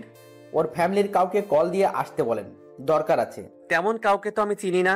কি দরকার আপনি আমাকে বলেন। ওনার অনেক রক্তক্ষরণ হয়েছে, ইমার্জেন্সি রক্ত লাগবে। ওকে আমি দিব। আপনার এক ব্যাগে কিছু হবে না, কমপক্ষে 3 ব্যাগ লাগবে। আচ্ছা দাঁড়ান, আমি দেখি কি করা যায়। তাড়াতাড়ি করেন। এরপর আমি আইমানকে কল দিলাম। হ্যালো দোস্ত, কই তুই? এই তো বাসায়, রেডি হচ্ছি, কলেজে যাব। দোস্ত তাড়াতাড়ি করে সানিকে নিয়ে আলকেমি হাসপাতালে আয়। কেন, কি হয়েছে? তোর কিছু হয়নি তো? আরে না, আমি ঠিক আছি। তোরা 10 মিনিটের মধ্যে আয়। ওকে আসতেছি, তুই বাইরে দাঁড়া। ওকে, তাড়াতাড়ি আয়। অনেকক্ষণ পর সানি আর আইমান আসলো। কিরে এত দেরি কেন? আরে রাস্তায় জ্যাম ছিল। এখন বল কি হয়েছে? বলার সময় নাই, তাড়াতাড়ি ভিতরে চল, রক্ত দিতে হবে। কাকে রক্ত দিতে হবে? পরে বলছি, আগে চল। এরপর ভিতরে গিয়ে ডাক্তারের সাথে কথা বলে 3 জনই রক্ত দিলাম। তন্নির রক্তের গ্রুপ এবি পজিটিভ, যার কারণে সহজে আমাদের সবার রক্ত গ্রহণ করতে পেরেছে। রক্ত দিয়ে বাইরে এসে বসলাম। এবার বল রক্ত কার জন্য? তন্নির জন্য। মানে? পুরো ঘটনা ওদের সাথে শেয়ার করলাম। তুই ওকে বাঁচালি কেন? তোর মনে নাই ও তোর সাথে কি কি করেছে? তুই আমার জায়গায় থাকলে কি করতি? দেখ, ও আমার সাথে অন্যায় করেছে, আমিও জানি। আমারও অনেক ইচ্ছা ছিল ওরে একটা শিক্ষা দিতে, কিন্তু উপরওয়ালা যে এত বড় শাস্তি দিবে আমি কল্পনাও করিনি। আচ্ছা বাদ দে, তুই যে ওরে হাসপাতালে নিয়ে আসছিস সে কি জানে? না, আর জানা দরকারও নেই। তোরাও কিছু বলিস না। না বললে সে ভাববে সে নিজে থেকেই বেঁচে গেছে। ভাবুক, আমরা যে রক্ত দিয়েছি সেটাও বলার দরকার নেই। ওর জ্ঞান ফিরে আসার আগেই আমরা এখান থেকে চলে যাব। কিন্তু ওকে একটা শিক্ষা দেওয়া উচিত। আচ্ছা, 1 মিনিট, তো শার্ট কই? তন্নির মাথা বেঁধে দিয়েছিলাম, এখন মনে হয় কেবিনে। তো এখন কি করবি? ওর জ্ঞান আসা পর্যন্ত থাক, দেখি না কি হয়। যদি কিছু লাগে। এখান থেকে কেটে পড়। কেন? পিছনে দেখ। পিছনে তাকিয়ে দেখি তন্নির গুন্ডি ফ্রেন্ডসগুলো সবাই আসতেছে। আমরা যেই উঠে চলে যাব তখনই লিজা মেয়েটা ডাক দেয়। তন্নির অনুপস্থিতিতে লিজাই লিডারের দায়িত্ব পালন করে। ওই দাঁড়া। সবাই দাঁড়ালাম। তোদের লজ্জা করে না? মেয়েটা অ্যাক্সিডেন্ট করেছে শুনে হাসপাতালে এসে ওকে মারার চেষ্টা করছিস। সানি রেগে কিছু একটা বলতে যাবে, এমন সময় আমি ইশারায় না করে দিলাম। তারপর লিজা মেয়েটা আবার বলে, তোকে না সেদিন পুলিশ এত মারলো, তারপর তোর লজ্জা শরম নাই? একবার শুধু তন্নি ভালো হোক, তারপর দেখি তোদের পুরো টিমের কি হাল করি। চিল্লা চিল্লি শুনে একটা ডাক্তার ভিতর থেকে আসলো। কি ব্যাপার, এত চিল্লাচিল্লি করছেন কেন? দেখেন না, ওরা মেয়েটাকে অসুস্থ শুনে মেয়েটাকে মেরে ফেলার জন্য এখানে এসেছে। আপনি প্লিজ পুলিশকে কল দিয়ে ওদেরকে নিয়ে যেতে বলেন। চুপ থাকেন, ওরাই আপনার ফ্রেন্ডকে এখানে নিয়ে আসছে আর রক্ত দিয়েছে। কোনো কিছু না জেনে বেড বিহেভ করবেন না। লিজা মাথা নিচু করে দাঁড়িয়ে থাকে। তারপর আমরা আর কোনো কথা না বলে হাসপাতাল থেকে চলে আসলাম। ভাবছিলাম তন্নির বাবাকে গিয়ে বলবো, এখন যেহেতু ওর বান্ধবীরা আসছে ওরাই বলবে, আমাদের আর না বলাই ভালো হবে। তারপর যে যার মতো বাসায় চলে গেলাম। 15-20 দিন চলে গেল। আমি বিকেলবেলা একটা পার্কের পাশে গিয়ে বসলাম। আগে তো এই সময় টিউশনি করিয়ে সময় কাটাতাম, কিন্তু তন্নি তো সেই টিউশনিটাও বন্ধ করে দিল। বসে বসে ভাবতেছি ট্রান্সফার কিভাবে নিব। হঠাৎ করে কেউ একজন আমার কাঁধে হাত দেয়। পিছনে তাকাতেই আমার মাথায় আকাশ ভেঙে পড়ল। তাকিয়ে দেখি এটা তন্নি। তুমি এখানে? জানো আমি তোমাকে কত খুঁজেছি। ঘটনা কি? যে মেয়ে আমাকে তুই ছাড়া, ছোট লোক ছাড়া কথা বলে না, আর সেই আমাকে তুমি করে বলছে, আবার নাকি অনেক খুঁজতেছে। ব্যাপারটা কেমন জানি অদ্ভুত লাগলো। কি ব্যাপার, চুপ কেন? কেন খুঁজতেছেন? আবার মারার জন্য নাকি? আমি তো আপনার আর কোনো ক্ষতি করিনি, কলেজেও যাই না। দেখো, আগের সবগুলো ঘটনার জন্য সরি। কথা বলছো না যে? কি বলবো? আপনার আর কোনো কথা থাকলে বলতে পারেন। আচ্ছা বাদ দাও, থ্যাঙ্কস। থ্যাঙ্কস কেন? সেদিন আমার জন্য এত কিছু করার জন্য। তুমি আগের মতো রেগুলার কলেজে যেতে পারো, আমি আর কোনো কিছু বলবো না। আচ্ছা যাই হোক, এই নাও, এটা তোমার জন্য। কি এখানে? সেদিন তুমি তোমার শার্টটা দিয়ে আমার মাথা বেঁধে দিয়েছিলে, রক্তে পুরো শার্ট লাল হয়ে গেছে। তোমার শার্টটা নষ্ট হয়ে গেছে, তাই আমি তোমার জন্য সেম কালারের একটা শার্ট নিয়ে এসেছি। ওটা আপনার কাছে রেখে দিন। আমি কারো জন্য কিছু করলে সেটার বিনিময় নেই না। এই কথা বলেই সেখান থেকে উঠে হাঁটা দিলাম। তন্নি কয়েকবার আমাকে ডেকেছে, বাট আমি কোনো উত্তর না দিয়ে চলে আসছি। ফকিন্নি এখন এসেছে থ্যাঙ্কস বলার জন্য, দরদ দেখানোর জন্য। তোর আগের দিনগুলোর কথা আমি ভুলিনি। কোনো কারণ ছাড়াই তুই আমার সাথে এত বাজে ব্যবহার করলি, তোকে জীবনেও ক্ষমা করব না। এরপর বাসায় চলে আসলাম। এসে কিছুক্ষণ পড়ালেখা করে ঘুমিয়ে গেলাম। পরের দিন ঘুম থেকে উঠে কলেজে গেলাম। গেইটে ফারিয়ার সাথে দেখা। কি রে হারামি, কই ছিলি এতদিন? বাসায় তো ছিলাম। তাহলে কলেজে আসিসনি কেন? ও আচ্ছা, ভালো কথা। তুই নাকি ট্রান্সফার নিয়ে নিবি? নিব ভাবছিলাম, কিন্তু এখন আর নিব না। যাক, ভালোই হবে। তো বল, এখন কি অবস্থা? এই তো ঠিকঠাক। সাদিয়া কোথায়? আসবে না? ও ভিতরে আছে, চল। ওকে। তারপর ভিতরে চলে গেলাম। আয়মানও আছে। দুজনে প্রেম করতেছে। আমাদের দেখে দুইজন দুই দিকে তাকালো। হইছে, আর ভাব ধরতে হবে না। আরে বন্ধু, তুই কলেজে আসবি অথচ বললি না কেন? তোদের প্রেমের ডিস্টার্ব হচ্ছে নাকি? এই, তুই সবসময় খোঁচা মেরে কথা বলিস কেন? তুইও প্রেম কর। করব, একটু ওয়েট কর। আমার প্রেম হবে অনেক রোমান্টিক। প্রচুর রোমান্টিক। এই থাম, সানি কই? ওয়াশরুমে গেছে। আচ্ছা চল, আজকে ক্লাস করব না। অনেকদিন তোদের সাথে আড্ডা দেই না, ক্যান্টিনে চল। আচ্ছা চল। সানিকে কল দিয়ে আসতে বল। এরপর সবাই ক্যান্টিনে চলে গেলাম। একটু পর সানিও আসছে। আমরা বসে বসে আড্ডা দিচ্ছি। এমন সময় সাদিয়া ইশারা দিয়ে পিছনে তাকাতে বলল। তাকিয়ে দেখি তন্নি ওর গুন্ডি ফ্রেন্ডগুলো নিয়ে এদিকে আসছে। আমি চুপচাপ নিচের দিকে তাকিয়ে আছি। এই তোমরা এখানে? জানো আমি তোমাদের কত খুঁজেছি। সবাই যেন আকাশ থেকে পড়লো। একে অন্যের দিকে তাকাতে লাগলাম। সবাই ভূত দেখার মতো তন্নির দিকে তাকিয়ে রইল। কি ব্যাপার, এভাবে তাকিয়ে আছো কেন? আমাকে একটা চিমটি দে তো, স্বপ্ন নাকি বাস্তব? ওই বাস্তবিক। ওকে, যাই হোক, আমি কি তোমাদের ফ্রেন্ড হতে পারি? মানে তোমাদের এই গ্রুপের একজন হতে পারি? সবাই আমার দিকে তাকালো। কারণটা হয়তো জেনে গেছে। ওই দিন তন্নিকে বাঁচানোর জন্যই সে এখন আমাদের সাথে ফ্রেন্ডশিপ করতে চায়। আমি কোনো কথা না বলে সেখান থেকে উঠে সোজা বাইরে চলে আসলাম। বাইরে এসে গাছতলে বসে আছি। একটু পর সানি এসে আমার কাঁধে হাত দিয়ে বলল, কিরে তুই এখানে? পিছনে তাকিয়ে দেখি সবাই চলে আসছে। তোরা চলে আসলি কেন? তো কি করব? যা ফ্রেন্ডশিপ কর। তুই পাগল হয়েছিস? তোদের সাথে তো ওর কোনো কিছু হয়নি, সো তোরা তো ফ্রেন্ডশিপ করতে পারিস। তোর মাথা খারাপ? তুই না করলে আমরাও করব না। আগে যে যে কাজগুলো করেছে আমরা এখনো ভুলিনি, আর এত সহজে ফ্রেন্ডশিপ করব তুই ভাবলি কি করে? সেদিন বাঁচানোর জন্য আজকে ফ্রেন্ডশিপ করতে এসেছে, না হলে আজকেও তোর উপর আক্রমণ করত। আচ্ছা বাদ দে তো, ওইগুলো আর ভালো লাগছে না। এই চল, ওই দিক থেকে ঘুরে আসি, সময়ও কাটবে, ভালোও লাগবে। আচ্ছা ঠিক আছে চল। এরপর ওদের সাথে অনেক ঘোরাঘুরি করলাম।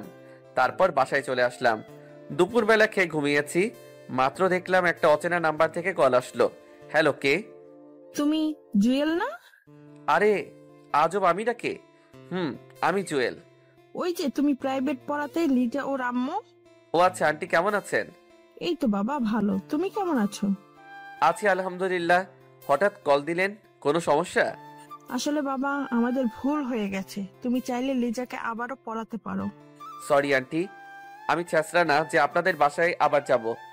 যার কথা শুনে আমাকে বাদ দিছেন তাকে বলেন পড়াতে, বা অন্য একটা টিচার ঠিক করে দিতে।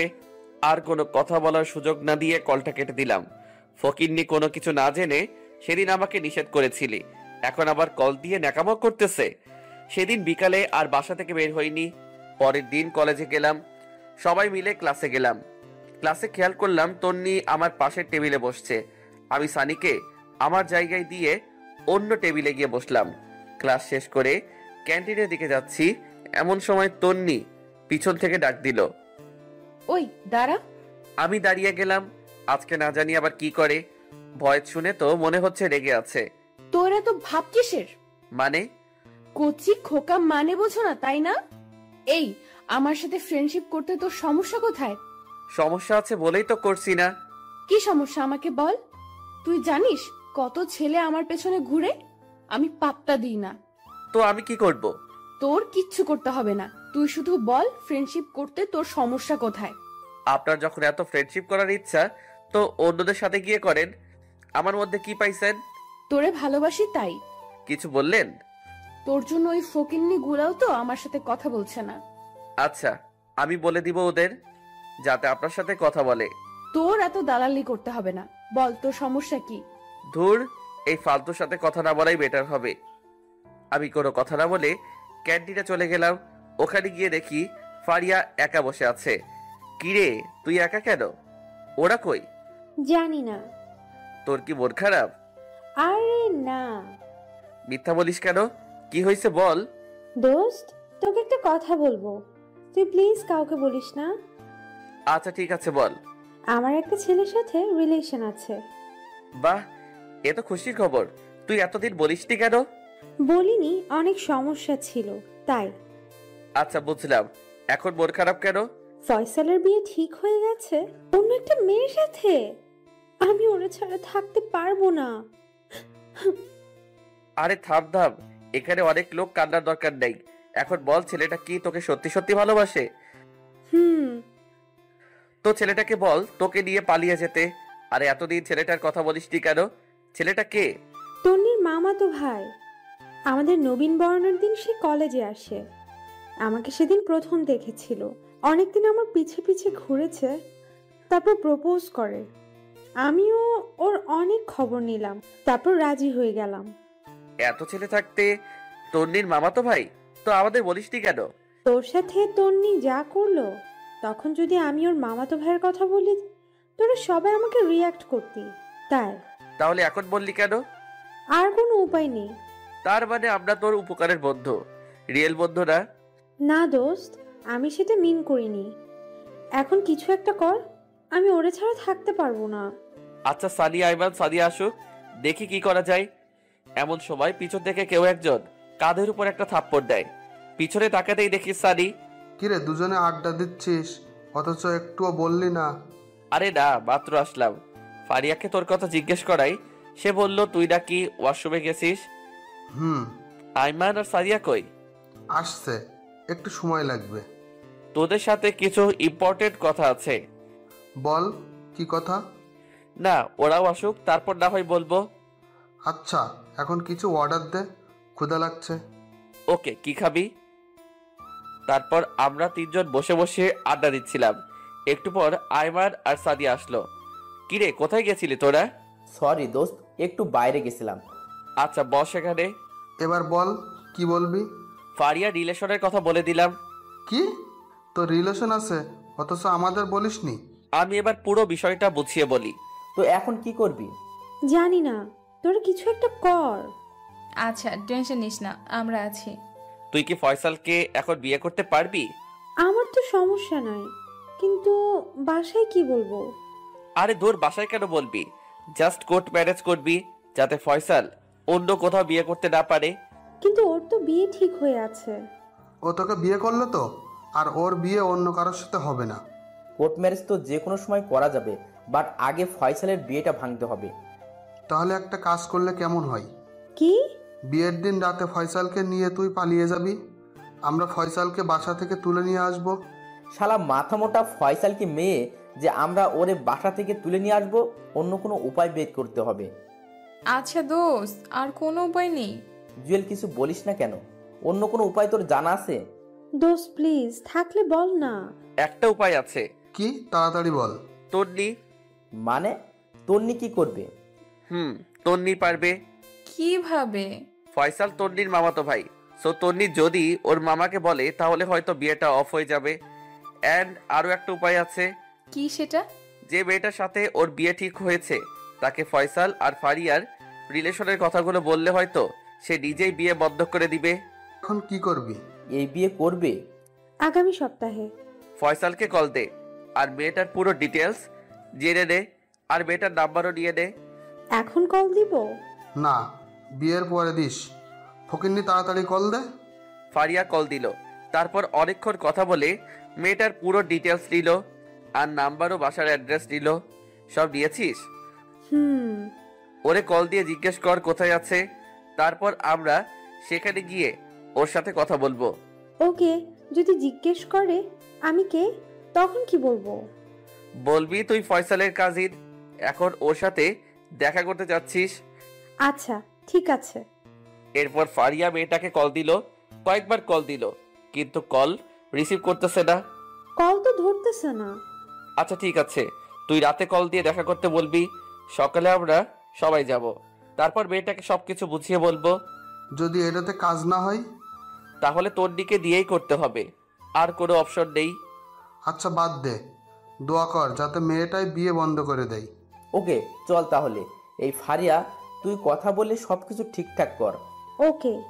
তারপর ওদের সাথে আরো কিছুক্ষণ আড্ডা দিয়ে বাসায় চলে আসলাম। রাতে পড়তেছি, দেখি ফারিয়া কল দিছে। বল। দোস্ত, মেয়েটার সাথে কথা বলেছি। গুড, কি বললো? ও দেখা করতে রাজি হয়েছে। তো কোথায় দেখা করবি সেটা বলেছিস? বেস্ট ইন রেস্টুরেন্টে দেখা করতে বলেছে। ওকে, 9টায় রেডি থাকিস। ওকে, তুই একটু তাড়াতাড়ি আসিস। ওকে, তুই বাকিদেরকে বলে দে। ওকে। তারপর খাওয়া দাওয়া করে ঘুমিয়ে গেলাম। ঘুম থেকে উঠে রেডি হয়ে বেস্ট ইন রেস্টুরেন্টে চলে গেলাম। গিয়ে দেখি আমি ছাড়া সবাই আছে। কিরে, তোর এত দেরি কেন? ঘুম থেকে উঠতে দেরি হয়ে গেছে। তো কল ধরিস না কেন? মোবাইলটা চেক করে দেখি 10 বার কল দিছে। সরি রে, মোবাইল সাইলেন্ট ছিল। আচ্ছা বাদ দে, মেয়েটা এসেছে? তো তুই বাইরে কেন? তোর জন্য। আইমান আর সাদিয়া ভিতরে কথা বলছে। আচ্ছা চল। তারপর ভিতরে গেলাম। মেয়েটার সাথে অনেক কথা বললাম। তারপর ফারিয়াকে ইশারা দিয়ে বললাম ওর কথাগুলো বলতে। তারপর ফারিয়া ওর সবগুলো কথা বুঝিয়ে বলল। আমরাও সবাই একসাথে মেয়েটাকে বোঝালাম, কিন্তু মেয়েটা উল্টো রিয়াক্ট দেখিয়ে বলে, এটা কোনো ব্যাপার না, বিয়ের আগে সবারই দুই একটা প্রেম থাকে, আমারও ছিল, বিয়ের পর সব ঠিক হয়ে যাবে। মানে? বিষয়টা হচ্ছে আপনি ফয়সালকে ভুলে যান, পারলে আপনিও অন্য কাউকে বিয়ে করে নেন। তার মানে আপনি বিয়েটা করবেন? হুম। সবকিছু জানার পরেও আপনি ওর মাঝে কি পেয়েছেন? দেখেন, ফয়সাল দেখতে অনেক হ্যান্ডসাম এবং ধনীও, ভালো চাকরিও করে। সো আমি কেন, আপনিও এমন ছেলে হাতছাড়া করবেন না। কিন্তু কোনো কিন্তু নয়, আপনাদের আর কোনো কথা থাকলে বলতে পারেন। না, কোনো কথা নাই, আপনি যেতে পারেন। তারপর মেয়েটা চলে গেল। এবার কি হবে? এই ন্যাকামি থামা, তন্নিকে দিয়ে করাবো। কিন্তু তন্নি আমাদের কথা শুনবে না। সেদিন আমরা ফ্রেন্ডশিপ করিনি, সবাই উঠে চলে আসছি। এই জুয়েল, তুই বললেও শুনবে। সরি, শুনলেও আমি বলবো না। কেন? ভুলে গেছিস ও কি কি করেছিল? এখন এগুলো বলে কোনো লাভ আছে? তোরা বল, আমি ওর সাথে কথাই বলবো না। আচ্ছা বাদ দে, তোদের কাউকে বলতে হবে না। এই কথা বলে উঠে চলে গেল। এক এক করে সবাই চলে গেল, আমি একাই বসে রইলাম। তারপর আমিও চলে গেলাম। আমি জানি ওরা সবাই আমার উপর রাগ করে আছে, কিন্তু তন্নি মেয়েটাকে একটু তো সহ্য হয় না, আর ফ্রেন্ডশিপ তো প্রশ্নই আসে না। রাতের বেলা বাসায় বসে বসে চিন্তা করতেছি কি করা যায়।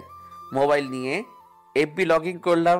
ফারিয়া অনেক দুঃখের স্ট্যাটাস দিয়েছে, সবগুলোতে বন্ধুদের বিরুদ্ধে লেখা। স্পষ্ট দেখতে পারছি সব কথা আমাকে মিন করে বলেছে। তারপর ভাবলাম তন্নির সাথে কথা বলেই ফেলি। যেটাই হোক, ফারিয়া আমার খুব ভালো বন্ধু, আর বন্ধু তো বন্ধুর জন্যই। পরের দিন কলেজে গিয়ে অপেক্ষা করতে লাগলাম তন্নি কখন আসে। এই তো আসতেছে। তারপর তার কাছে গেলাম, ওরে পিছন থেকে ডাক দিলাম। ও পিছনে ফিরে আমাকে দেখে হা করে তাকিয়ে আছে, মনে হচ্ছে এলিয়েন দেখতেছে। কি ব্যাপার মিস্টার, আপনি তো আমাদের সহ্য করতে পারেন না, তো এখন ডাকতেছেন কেন? ফ্রেন্ডশিপ করতে চাইছিলাম, কি একটা রিয়েক্ট তুই আমাদের সাথে সেদিন দেখালি। এমন ভাবে উঠে গেলি যেন আমাদের চিড়িয়াখানার ভয়ঙ্কর প্রাণী। আমি রাজি। কি রাজি? আপনাদের সাথে ফ্রেন্ডশিপ করতে। সত্যি নাকি কোনো মতলব আছে? মতলব থাকলে প্রথমে আপনাদের সাথে ফ্রেন্ডশিপ করতাম। আচ্ছা ঠিক আছে, আজ থেকে সবাই ফ্রেন্ড। বাকিরা কোথায়? ওরা এখনো আসেনি। আচ্ছা চল ওদিকে গিয়ে বসি। চলেন। ওয়েট, আবার কি হলো? তুই না আমার ফ্রেন্ড, তাহলে আপনি করে বলতেছিস কেন? তো কি বলবো? তুই করে বলবি সবার মতো। আচ্ছা ঠিক আছে। তারপর ওদের সাথে গাছতলায় গেলাম। সানি, আইমান, সাদিয়া, ফারিয়া সবাই আমার উপর কালকের ব্যাপারটা নিয়ে রেগে আছে।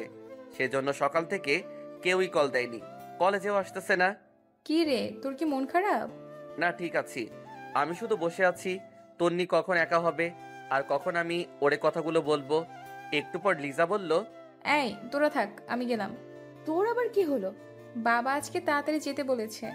ওকে যা তাহলে। এই তুইও যাবি? না, আরো কিছুক্ষণ আছি। তারপর লিজা চলে গেল। আমি আর তন্নি চুপচাপ বসে আছি।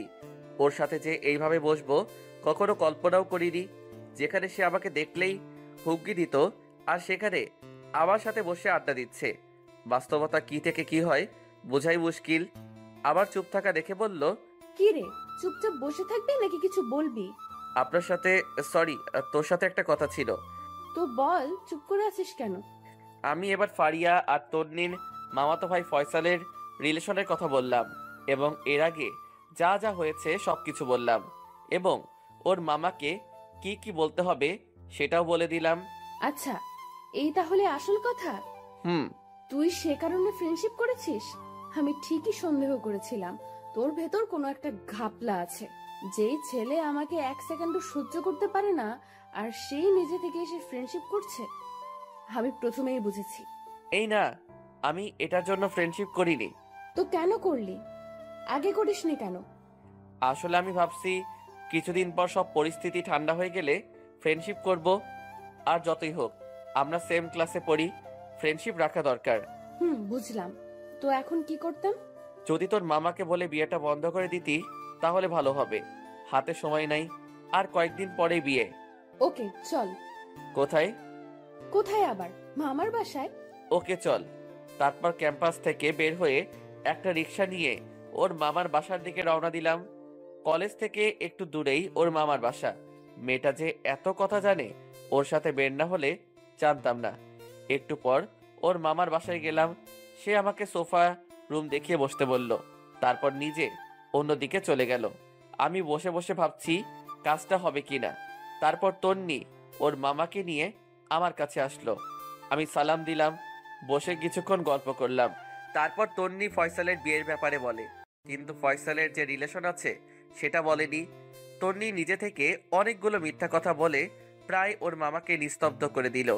মেয়েটার বুদ্ধি দেখে আমি রীতিমতো একটা টাস্কি খেলাম। তারপর ওর মামা বলল, তোরা এত কিছু কি করে জানিস? আরে আমার ভাইয়ের বিয়ে, আর আমি ভাবির সম্পর্কে একটু খবর নেব না, থাকি করে হয়, তাই খবর নিলাম। ও মামা প্লিজ, তুমি ভাইয়ার জীবনটা এভাবে নষ্ট করে দিও না। একটা মাত্র ছেলে তোমার, ওর যদি কিছু হয়ে যায় কি করবে এই টাকা সম্পদ দিয়ে? বোঝা যাচ্ছে মামা পুরো ইমোশনাল হয়ে গেছে। বেচারা মনে হচ্ছে কেঁদে দিবে। লিমার বাবা আমার সাথে এত বড় মিথ্যা কথা বলেছে? নিজের মেয়েকে আমার ছেলের কাঁধে ঝুলিয়ে দেওয়ার জন্য এসব করেছে? মামা। কিন্তু মা, আমি তো সবাইকে দাওয়াত দিয়ে দিয়েছি। আমি এক কথার মানুষ, এখন কথার খেলাপ করি কি করে? খেলাপ কেন করবে? তুমি ওই দিনই ভাইয়ের বিয়ে দাও। আরে এত তাড়াতাড়ি ওর জন্য মেয়ে কোথায় পাবো? সেটা আপনি আমাদের উপর ছেড়ে দেন। পারবে নাকি তোমরা? চেষ্টা করতে তো আর সমস্যা নাই। আপনি শুধু লিবার সাথে বিয়েটা ক্যান্সেল করেন। ওকে বাবা। মামা বিকেলবেলা রেডি থাকবে, আমরা পাত্রী দেখতে যাব। আমি আর মামা অবাক হয়ে তার দিকে তাকালাম। পাত্রীকে? সেটা না হয় বিকেলে দেখবে। ফয়সাল ভাইয়াকেও বলো রেডি থাকতে। আচ্ছা ঠিক আছে। মামা আমরা তাহলে আসি, বিকালে দেখা হবে। খেয়ে নাও। না, আমাদের কাজ আছে।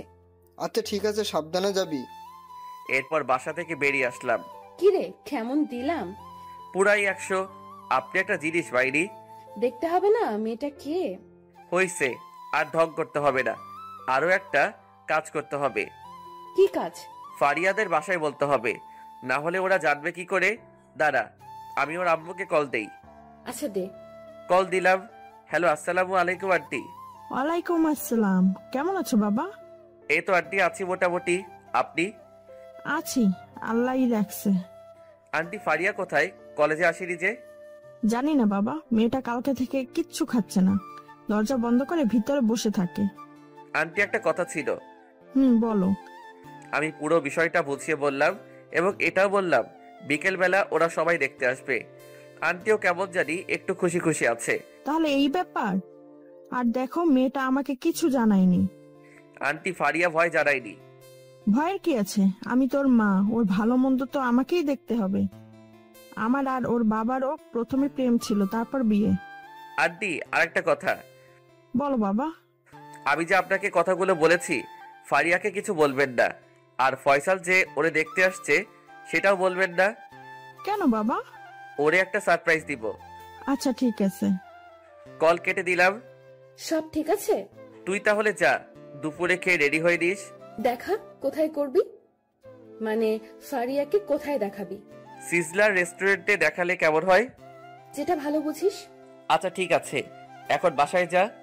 তারপর তন্নির কাছ থেকে বিদায় দিয়ে বাসায় চলে আসলাম। আজকে কেমন যেন একটা অন্যরকম আনন্দ লাগছে। খাওয়া দাওয়া করে আমি ফারিয়ার আম্মুকে কল দিয়ে সবকিছু বলে দিলাম। কোথায় আসতে হবে সেটাও বলে দিলাম।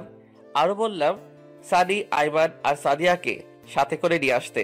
তারপর রেডি হয়ে তন্নিদের বাসার সামনে চলে গেলাম। কিছুক্ষণ পর সে আসলো। তারপর দুজনে ওর মামার বাসায় চলে গেলাম। সেখান থেকে সবকিছু ঠিকঠাক করে ওদেরকে সাথে নিয়ে সিজলারে চলে গেলাম। ফারিয়ার আম্মু আব্বু, ওর বাবা, ওর মামা, আরো কয়েকজন লোক, তারপর সানি, আইমান আর সাদিয়া সবাই আগে থেকেই এসে বসে আছে। এরপর আমরাও গেলাম। আমাকে আর তন্নিকে একসাথে দেখে সানি, আইমান, সাদিয়া, ফারিয়া এমন ভাবে তাকালো যেন তারা আকাশ ভেঙে পড়েছে। আমি ওদের সাথে কোনো কথা না বলে ফয়সালের পাশে গিয়ে বসলাম। ফয়সাল আর ফারিয়া একে অন্যকে দেখে খুশিতে শেষ। বারবার আমাদের দিকে তাকাচ্ছে। তন্নি এসে আমার পাশে বসলো। আজকে একটা কালো শাড়ি পরেছে দেখে অন্যরকম একটা ভালো লাগা কাজ করতেছে। আমার এই অবস্থা দেখে সানি শুধু এপাশ ওপাশ করতেছে, মনে হয় ওর জ্বলতেছে। যাই হোক, কথাবার্তা শুরু হলো। সবাই সবার সম্পর্কে জানলো, খবর নিল। ফয়সালকে আর ফারিয়াকে কথা বলার জন্য একটা রুমে পাঠিয়েছে। একটু পর দুজনে আবার রুমে আসলো। দুজনেই হেসে হ্যাঁসূচক সম্মতি দিল। যাক, সবাই রাজি। বিয়ের তারিখটা শোনার পর ফারিয়ার বাবা প্রথমে না করলেও পরে রাজি হয়ে যায়। সব ঠিকঠাক। আমি আস্তে করে উঠে বাইরের বেলকনিতে গিয়ে দাঁড়ালাম। সাদিয়া পিছনে এসে, কিরে এখানে কি করিস? কিরে শালা, একা একা এত দূর, একবার বললেও না। সরি দোষ, আমরা না বুঝে তোর সাথে এই 2 দিন বেড বিহেভ করছি। একটু পর ফারিয়া আসলো। থ্যাঙ্কস দোস্ত, তুই না থাকলে কিছুই হতো না। আমি কারো বন্ধু না, শুধুমাত্র ব্যবহারের পাত্র মাত্র। প্লিজ এভাবে বলিস না। আমি ভাবছি তুই তন্নির সাথে কথা বলবি না, তাই তোর উপর একটা রাগ হলো। আচ্ছা, তোরা তাহলে আগে থেকে প্ল্যান করে রাখছিলি? আরে না, ওর রাগ ভাঙাতেছি। আচ্ছা শোন, ওনারা চলে যাক, আমরা চল কোথাও গিয়ে বসি, একটু আড্ডা দেই। ফয়সাল ভাইয়াও থাকবে। ওকে চল। তারপর সবাই মিলে একটা কফি শপে গেলাম। সাদিয়া জিজ্ঞেস করলো, এবার বল এত কিছু কি করে করলি? প্রথম থেকে শেষ পর্যন্ত সব বললাম। তোর মাথায় বুদ্ধি আছে মাইরি। জুয়েল দোস্ত, বলেছিলাম কি, তুই তো সাদিয়া আর আইমানকে সিস্টেম করে দিলি, এখন ফারিয়াকেও করে দিলি। এবার আমার ব্যাপারে একটু চিন্তা কর। চুপ কর শালা, তোর কপালে প্রেম নাই। আচ্ছা চল উঠি, অনেক দেরি হয়ে গেছে। তারপর বাসায় চলে গেলাম। রাতের বেলা তন্নি কল দিল। অনেকক্ষণ কথা বললাম। তারপর কালকে সকালে একা দেখা করার জন্য বলল। সকালে ঘুম থেকে উঠে ওর দেওয়া ঠিকানায় চলে গেলাম। গিয়ে দেখি তন্নি আগে থেকেই বসে আছে। কি রে, এত দেরি হলো যে? হেঁটে আসছি তো তাই। বল, কেন ডেকেছিস? না এমনি, বস এখানে। বাসায় ভালো লাগছে না, তাই ভাবলাম তোর সাথে একটু আড্ডা দেই। ও আচ্ছা। আচ্ছা, তোর কি আসলেই কেউ নেই? আছে, আবার নেইও। বুঝলাম। আচ্ছা বুঝিয়ে বলছি। পুরো কাহিনী তন্নিকে বললাম। তো এতদিন যে সবাইকে বলেছিস তোর কেউ নেই, তুই এতিম? এমনি। তো তোর আব্বু আম্মুর কাছে আর ফিরে যাবি না? যদি কখনো মানুষের মতো মানুষ হতে পারি, ভালো একটা চাকরি পাই, তাহলে আবার ওদের সামনে যাব। সরি রে। সরি কেন? আমি না জেনে তোর সাথে এত কিছু করেছি। মনে মনে বললাম, সবাই হলে দেখতে পারবি আমি কি করি তোর সাথে। আরে ধুর, আমি এগুলো নিয়ে ভাবি না। যা হওয়ার তা তো হয়েই গেছে, এখন এগুলো বলে লাভ কি? তবু আমি একটু বেশি করে ফেলেছি। কথা বলতে বলতে ফারিয়া কল দিল। কি রে, কই তুই? এই তো বাসায়। বাসায় কি করিস? তাড়াতাড়ি মার্কেটে আয়, আমরা সবাই আছি। মার্কেটে কেন? আরে বিয়ের কেনাকাটা করতে হবে, তাড়াতাড়ি আয়। আচ্ছা ঠিক আছে। এরপর তন্নিকে নিয়ে মার্কেটে চলে গেলাম। দেখি সানি, আইমান, সাদিয়া, ফারিয়া সবাই আছে। আমাকে আর তন্নিকে একসাথে দেখে একটু অবাক হয়েছে মনে হয়। কিরে বেটা, সারাদিন তন্নির সাথে কি? আরে আজব, সারাদিন কোথায় দেখলি? আসার সময় রাস্তায় দেখা হয়, তাই ওরেও নিয়ে আসলাম। দেখিস আবার। শালা, সবাই নিজের মতো মনে করিস কেন? এই তোরা থাম, ভিতরে চল, না হয় আব্বু বকা দিবে। ওকে চল। ভিতরে গেলাম। সাদিয়া আর তন্নি ফারিয়ার জন্য শাড়ি দেখতেছে। আমি, সানি আর আইমান বাইরে ঘুরঘুর করতেছি। সানি এদিক ওদিক উকিঝুঁকি দিচ্ছে মেয়ে আছে কিনা। ফারিয়া আমাকে ইশারা দিয়ে বলল, তোরাও যা যা লাগে নিয়ে নে, আজকে খরচ সব আবার। আমি বললাম আমার কিছু লাগবে না। সানি আর আইমানকে বললাম নিতে, ওরাও নিচ্ছে না। ফারিয়া বাইরে এসে, কি রে, তোরা কিছু নিবি না? না রে, আমার লাগবে না, ওদের জিজ্ঞেস কর কিছু লাগবে কিনা। আমি এত কিছু বুঝি না, তোদেরও কিনতে হবে। আচ্ছা একটা কাজ কর, গায়ে হলুদের জন্য 3 জনের 3টা পাঞ্জাবি নিয়ে এনে। এটাতে না করিস না প্লিজ। আচ্ছা ঠিক আছে, চল পাঞ্জাবি দেখি। এই দাঁড়া, আবার কি? তোদের জন্য পাঞ্জাবি আমি চয়েস করব। আচ্ছা ঠিক আছে, সবাই চল। তারপর আমরা একটা পাঞ্জাবির দোকানে গেলাম। যাওয়ার সাথে সাথে একটা শক খেলাম, কারণ ওখানে আব্বু আব্বু আর ছোট মামা ছিল। হঠাৎ করে তাদের দেখে ভিতরটা কেঁদে উঠলো। আমি তাড়াতাড়ি বের হয়ে গেলাম, গিয়ে অন্য একটা গলিতে ঢুকে গেলাম। এদিকে সানি আর আইমান আমাকে পাগলের মতো খুঁজতেছে। আমি বাইরের দিকে তাকিয়ে অপেক্ষা করছি কখন ওরা যাবে। হঠাৎ করে কেউ একজন আমার কাঁধে হাত দেয়। মুহূর্তেই চমকে উঠে পিছনে তাকিয়ে দেখি আইমান আর সানি। কিরে, তুই এখানে কি করিস? আর আমরা অন্যদিকে তোকে খুঁজতেছি। কিরে, কিছু বলস না কেন? কি হয়েছে? আম্মু আব্বু আর ছোট মামা ওই দোকানে ছিল।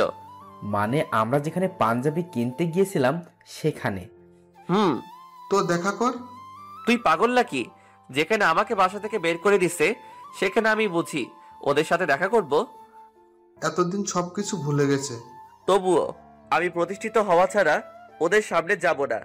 আচ্ছা, সেজন্যই আমরা যখন তোর নাম ধরে ডাকাডাকি করতেছি বারবার তোর আব্বু আম্মু আমাদের দিকে তাকাচ্ছিল। তোর আম্মু তো একটুর জন্য জিজ্ঞেস করে নাই। আচ্ছা বাদ দে, এখন চল, ওনারা চলে গেছে। আর শোন, ওদেরকে কিছু বলার দরকার নেই। আচ্ছা চল। তারপর ওদের সাথে আরো কিছুক্ষণ থেকে কেনাকাটা শেষ করে বাসায় চলে গেলাম। আর 2 দিন পরেই বিয়ে। এখন থেকে সবকিছু ভালোভাবে প্রিপারেশন নিচ্ছে। আমরাও ব্যস্ত, মোটামুটি সবকিছু ঠিকঠাক। মহা ধুমধামে বিয়েটা হয়ে গেল। ফারিয়া বিয়ের পরেও পড়ালেখা করবে, এটা আগে থেকে ঠিক ছিল। বিয়েতে অনেক মজা করলাম। ভালোই বিয়েটা শেষ হলো।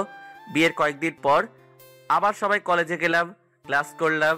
আমাদের ফ্রেন্ডশিপ আরো মজবুত হলো। সারাদিন সবাই একসাথে থাকি, ভালোভাবে দিনগুলো যাচ্ছিল। দেখতে দেখতে আমাদের কলেজের শেষ প্রান্তে চলে আসছি। মানে আমাদের সবগুলো সেমিস্টার কমপ্লিট। আর কিছু 2 দিন পরেই ফাইনাল এক্সাম। আজকে আমাদের বিদায় অনুষ্ঠান হবে। স্যারেরা সবাই আমাদের উদ্দেশ্যে অনেক কথা বলল, ছোটরাও অনেক কথা বলল। অনুষ্ঠান শেষে সবাই মিলে সেই গাছতলায় গিয়ে বসলাম, যেখানে আমরা সবাই আড্ডা দিতাম। সবারই মন খারাপ। যতই হোক, অনেক স্মৃতি জুড়ে আছে এই ক্যাম্পাসে। আর সবচেয়ে বড় কথা, পরীক্ষার পরে আমরা সবাই যে যার মতো ব্যস্ত হয়ে যাব। হবে না আগের মতো আড্ডা দেওয়া, খাওয়া দাওয়া করা, ঘুরতে যাওয়া। সবারই মন খারাপ। তারপর অল্প কিছু কথা বলে যে যার মতো বিদায় দিতে লাগলাম। এমন সময় তন্নি বলল, সবাই দাঁড়া, তোদের সাথে কথা আছে। আমরা সবাই ওর দিকে তাকিয়ে আছি। চোখ মুখ লাল হয়ে আছে। কলেজ জীবনের শুরু থেকে তোদের সাথে আমার খুব ভালো একটা সম্পর্ক ছিল না। যখন 3য় সেমিস্টারে আসি তখন জুয়েলও আমাদের সাথে ভর্তি হয়। প্রথম দিন থেকেই ওর সাথে আমার ভেজাল শুরু হয়। সেটা তোরা খুব ভালো করে জানিস। আমি ওরে অনেক অত্যাচার করেছি, কখনো ছেলে লাগিয়ে, কখনো পুলিশ দিয়ে।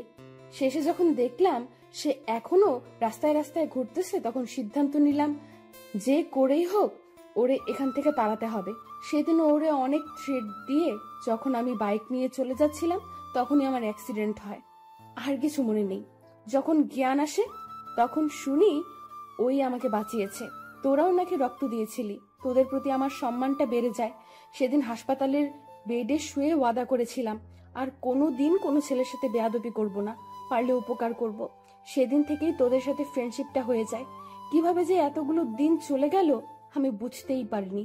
এবার আসল কাহিনী বল, এটা আমরা সবাই জানি। জুয়েল, তোকে আমি ভালোবাসি সেই দিন থেকে, যেদিন থেকে তুই আমাকে বাঁচিয়েছিলি। আবার এটা ভাবিস না যে বাঁচানোর জন্য ভালোবেসেছি। আমি সত্যিই মন থেকে ভালোবাসি। তো এতদিন বলিসনি কেন? যদি ফ্রেন্ডশিপটা নষ্ট হয়ে যায় তার ভয়ে আমি আজকের দিনটার অপেক্ষায় ছিলাম। সবাই আমার দিকে তাকালো। কি রে, তুই কিছু বলছিস না কেন? আমি কি বলবো? কি বলবি মানে? তন্নি যেটা বললো সেটার উত্তর দে। সরি। মানে ক্লিয়ার করে বল। মানে আমি এসবে জড়াতে পারবো না। কেন, সমস্যা কোথায়? আছে অনেক সমস্যা। আমাকে আগে প্রতিষ্ঠিত হতে হবে, তারপর অন্য কিছু।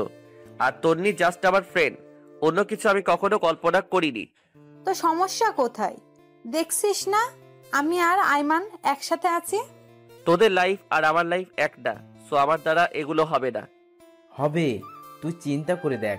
হবে না, কারণ আমার গার্লফ্রেন্ড আছে। মিথ্যা বললাম? মানে তুই তো আমাদেরকে কিছু বলিসনি।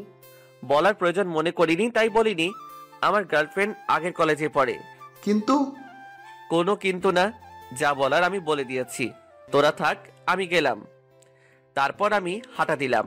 তন্নি বারবার আমাকে ডেকেছে, কিন্তু আমি পিছনেও তাকাইনি, সোজা হাঁটা দিলাম। আসলে আমি ইচ্ছে করেই করিনি, কারণ ও আমার সাথে যা যা করেছে সেগুলো একটাও আমি ভুলিনি। এবার বুঝুক কেমন লাগে। আমি ওরে শারীরিক নির্যাতন করব না, মানসিকভাবেই করব। রাতের বেলা সাদিয়া আইমান আমাকে কয়েকবার কল দিয়ে বোঝানোর চেষ্টা করলো। আমি কল কেটে দিয়ে মোবাইলটা অফ করে রেখে দিলাম। 2 দিন পর এক্সাম। আমি এগুলো নিয়ে না ভেবে ভালোভাবে পড়তে লাগলাম। দেখতে দেখতে পরীক্ষার দিন চলে আসলো। আমাদের অন্য একটা কলেজে সিট পড়ে। সকালবেলা রেডি হয়ে বেরিয়ে গেলাম। ওই কলেজের ওখানে গিয়ে দেখলাম সানি, আইমান, ফারিয়া আর সাদিয়া দাঁড়িয়ে আছে। আমি গিয়ে ওদের সাথে কথা বললাম। তন্নিকে দেখতেছি না, আসবে কি আসবে না সেটাও জিজ্ঞেস করতে পারছি না। ওদের সাথে বসে বসে কথা বলতেছি। একটু পর দেখলাম তন্নি আসতেছে। চোখ মুখ লাল হয়ে ফুলে আছে। দেখে মনে হচ্ছে অনেক কান্নাকাটি করেছে। কি রে, কি অবস্থা তোর? অসুস্থ নাকি? না, আমি ঠিক আছি। দেখে তো মনে হচ্ছে না। চল, দেরি হয়ে যাচ্ছে। তারপর সবাই পরীক্ষা কেন্দ্রে চলে গেলাম। যে যার মতো পরীক্ষা দিল। বাইরে এসে অনেকক্ষণ আড্ডা দিলাম, কিন্তু তন্নি একবারও আমার সাথে কথা বলেনি। আমিও নিজে থেকে বলিনি। দেখি সে কতক্ষণ রাগ দেখিয়ে থাকতে পারে। এভাবে সবগুলো পরীক্ষা চলে গেল, তন্নি আমার সাথে কথা বলেনি। শেষ পরীক্ষার দিন, পরীক্ষা দিয়ে বের হয়েছি। আজকেই কলেজ লাইফের শেষ দিন। হয়তো আর ওদের সাথে খুব একটা আড্ডা দিতে পারবো না, যে যার মতো ব্যস্ত হয়ে যাব। সানি বলল, এই চল ওদিক থেকে ঘুরে আসি। আচ্ছা ঠিক আছে, চল। আমি, সানি, আইমান একটু দূরে একটা রাস্তার পাশে গিয়ে বসলাম। তখন ফারিয়ারা কেউ ছিল না। সানি বলল, বন্ধু, ওর প্রপোজ অ্যাকসেপ্ট করে নে, সমস্যা কি? তুই কি পাগল? ভুলে গেছিস সে আমার সাথে কি কি করেছিল? সেটা তো ভুলিনি, কিন্তু সে তো এখন আমাদের খুব ভালো বন্ধু। বন্ধু, কিন্তু সেটাও তোদের উপকারের জন্য করেছি। মানে? এত তাড়াতাড়ি ভুলে গেলি? ফারিয়ার ফয়সালের বিয়েটা যেন হয়, সেজন্যই ওর সাথে ফ্রেন্ডশিপ করেছি। এতে আমার কোনো স্বার্থ নেই। কিন্তু এখন তো রিয়েলি বন্ধু হয়ে গেছে, সো অ্যাকসেপ্ট কর ভাই। তোর এত দরদ লাগলে তুই কর, আমার ইন্টারেস্ট নাই। আমাকে তো আর প্রপোজ করিনি, করলে তো সেদিনই অ্যাকসেপ্ট করতাম। আচ্ছা ওয়েট, সেই দিন তুই বলছিলি তোর জিএফ আছে, কিন্তু আমরা তো কিছুই জানি না। মিথ্যা বলেছিলাম, যাতে তন্নির বাড়াবাড়িটা একটু কমে। এটা না করলেও পারতি। এই থাম, ওরা আসছে। তাকিয়ে দেখি সাদিয়া, ফারিয়া আর তন্নি এই দিকে আসছে। কি রে, তোরা এখানে? আমাদের একটু বললিও না। তোদের দেখতে পাইনি বস, এখানে একটু আড্ডা দেই। তারপর ওরাও বসলো। তন্নি চুপচাপ বসে আছে। ফারিয়া তন্নিকে ধাক্কা দিতেছে কি যেন বলার জন্য। তারপর ফারিয়া নিজেই বলল, জুয়েল দোস্ত, তোর সাথে কথা আছে। বল। তুই কি ওই ব্যাপারে কিছু ভেবেছিস? কোন ব্যাপার? তন্নি যে কথাটা বলল। তোদের সেদিন আমি কি বলেছিলাম মনে নেই? আমার আজকেও সেই একই সিদ্ধান্ত। প্লিজ একটু ভেবে বল। আমার যা ভাবার তা আগে ভেবেছি। সো অন্য কথা থাকলে বল, না হলে আমি গেলাম। উঠে চলে যাচ্ছিলাম, এমন সময় তন্নি ডাক দিল, আই দাঁড়া, যা, তোকে ভালোবাসতে হবে না, শুধু একটা প্রশ্নের উত্তর দিয়ে যা। কি? সত্যিই থাকতে পারবি আমার সাথে কথা না বলে? পারবো। তুইও চেষ্টা কর, তুইও পারবি। কিন্তু? কোনো কিন্তু না। তুই আমার থেকেও অনেক ভালো ছেলে পাবি। আমি ছোট লোক, এতিম, ফকিরের বাচ্চা। তুই তো বলেছিলি, এখন আবার ভালোবাসিস কেন? এই সব কিছুর জন্য সরি বললাম তো, প্লিজ মাফ করে দে। তোর উপর তো আমার কোনো রাগ বা ক্ষোভ নেই, সো মাফের প্রশ্নই আসে না। প্লিজ এমন বলিস না, আমি সত্যি। অনেক হয়েছে, এবার থাম। আমি গেলাম। তন্নি পেছন থেকে আমাকে কয়েকবার ডেকেছে, আমি তাকাইনি। বাকিরাও অনেকবার ডেকেছে, আমি না দাঁড়িয়ে চলে যাই। সেদিন আমিও অনেক কেঁদেছি। হয়তো মেয়েটাকে আমিও ভালোবেসে ফেলেছি, কিন্তু কিছু করার নাই। সে আমার সাথে যেগুলো করেছে তার ফল ওকেও একটু ভোগ করতে হবে। এভাবে দিন যেতে লাগলো। সানি, আইমানের সাথে মাঝে মাঝে রাস্তায় দেখা হয়, মোবাইলে কথা হয়। ফারিয়া আর সাদিয়ার সাথে মোবাইলে কথা হয় বা অনলাইনে টুকটাক কথা হয়। তন্নির সাথে টোটালি কোনো কথা হয় না আমার। দেখতে দেখতে রেজাল্টের দিন চলে আসলো। মোবাইলে রেজাল্ট দেখে নিলাম। আলহামদুলিল্লাহ, খুব ভালো রেজাল্ট করলাম। আমাদের সবার রেজাল্ট মোটামুটি ভালো হয়, শুধু তন্নিরটা ছাড়া। সেও পাশ করেছে, বাট অন্যদের মতো না। কারণটা হয়তো আমি। রেজাল্ট দেওয়ার পরপরই বিভিন্ন জায়গায় চাকরির জন্য আবেদন করতে শুরু করি। একটা কোম্পানিতে চাকরির জন্য আবেদন করি, ইন্টারভিউ দিলাম। সবকিছু ঠিকঠাক ছিল, তাই চাকরিও পেয়ে গেছি। চাকরি পাওয়ার পর ওদের সবাইকে কলেজের ক্যাম্পাসে আসতে বললাম, ট্রিট দিব। সবাই আসলো, কিন্তু তন্নি আসলো না। কিরে, তুই তো পুরাই চেঞ্জ। কই, আগের মতোই তো আছি। না মামা, আগে থেকে একটু অন্যরকম। আচ্ছা বাদ দে, তোর জব কেমন চলছে? ভালোই। তোরা ট্রাই করতেছিস না?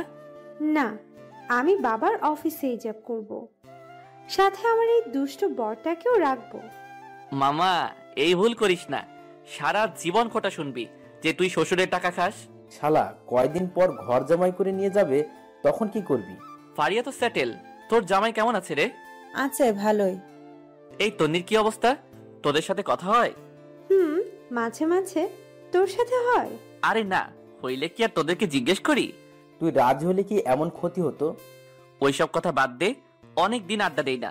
চল ওই দিক থেকে ঘুরে আসি। ঠিক বলছিস, চল ঘুরে আসি।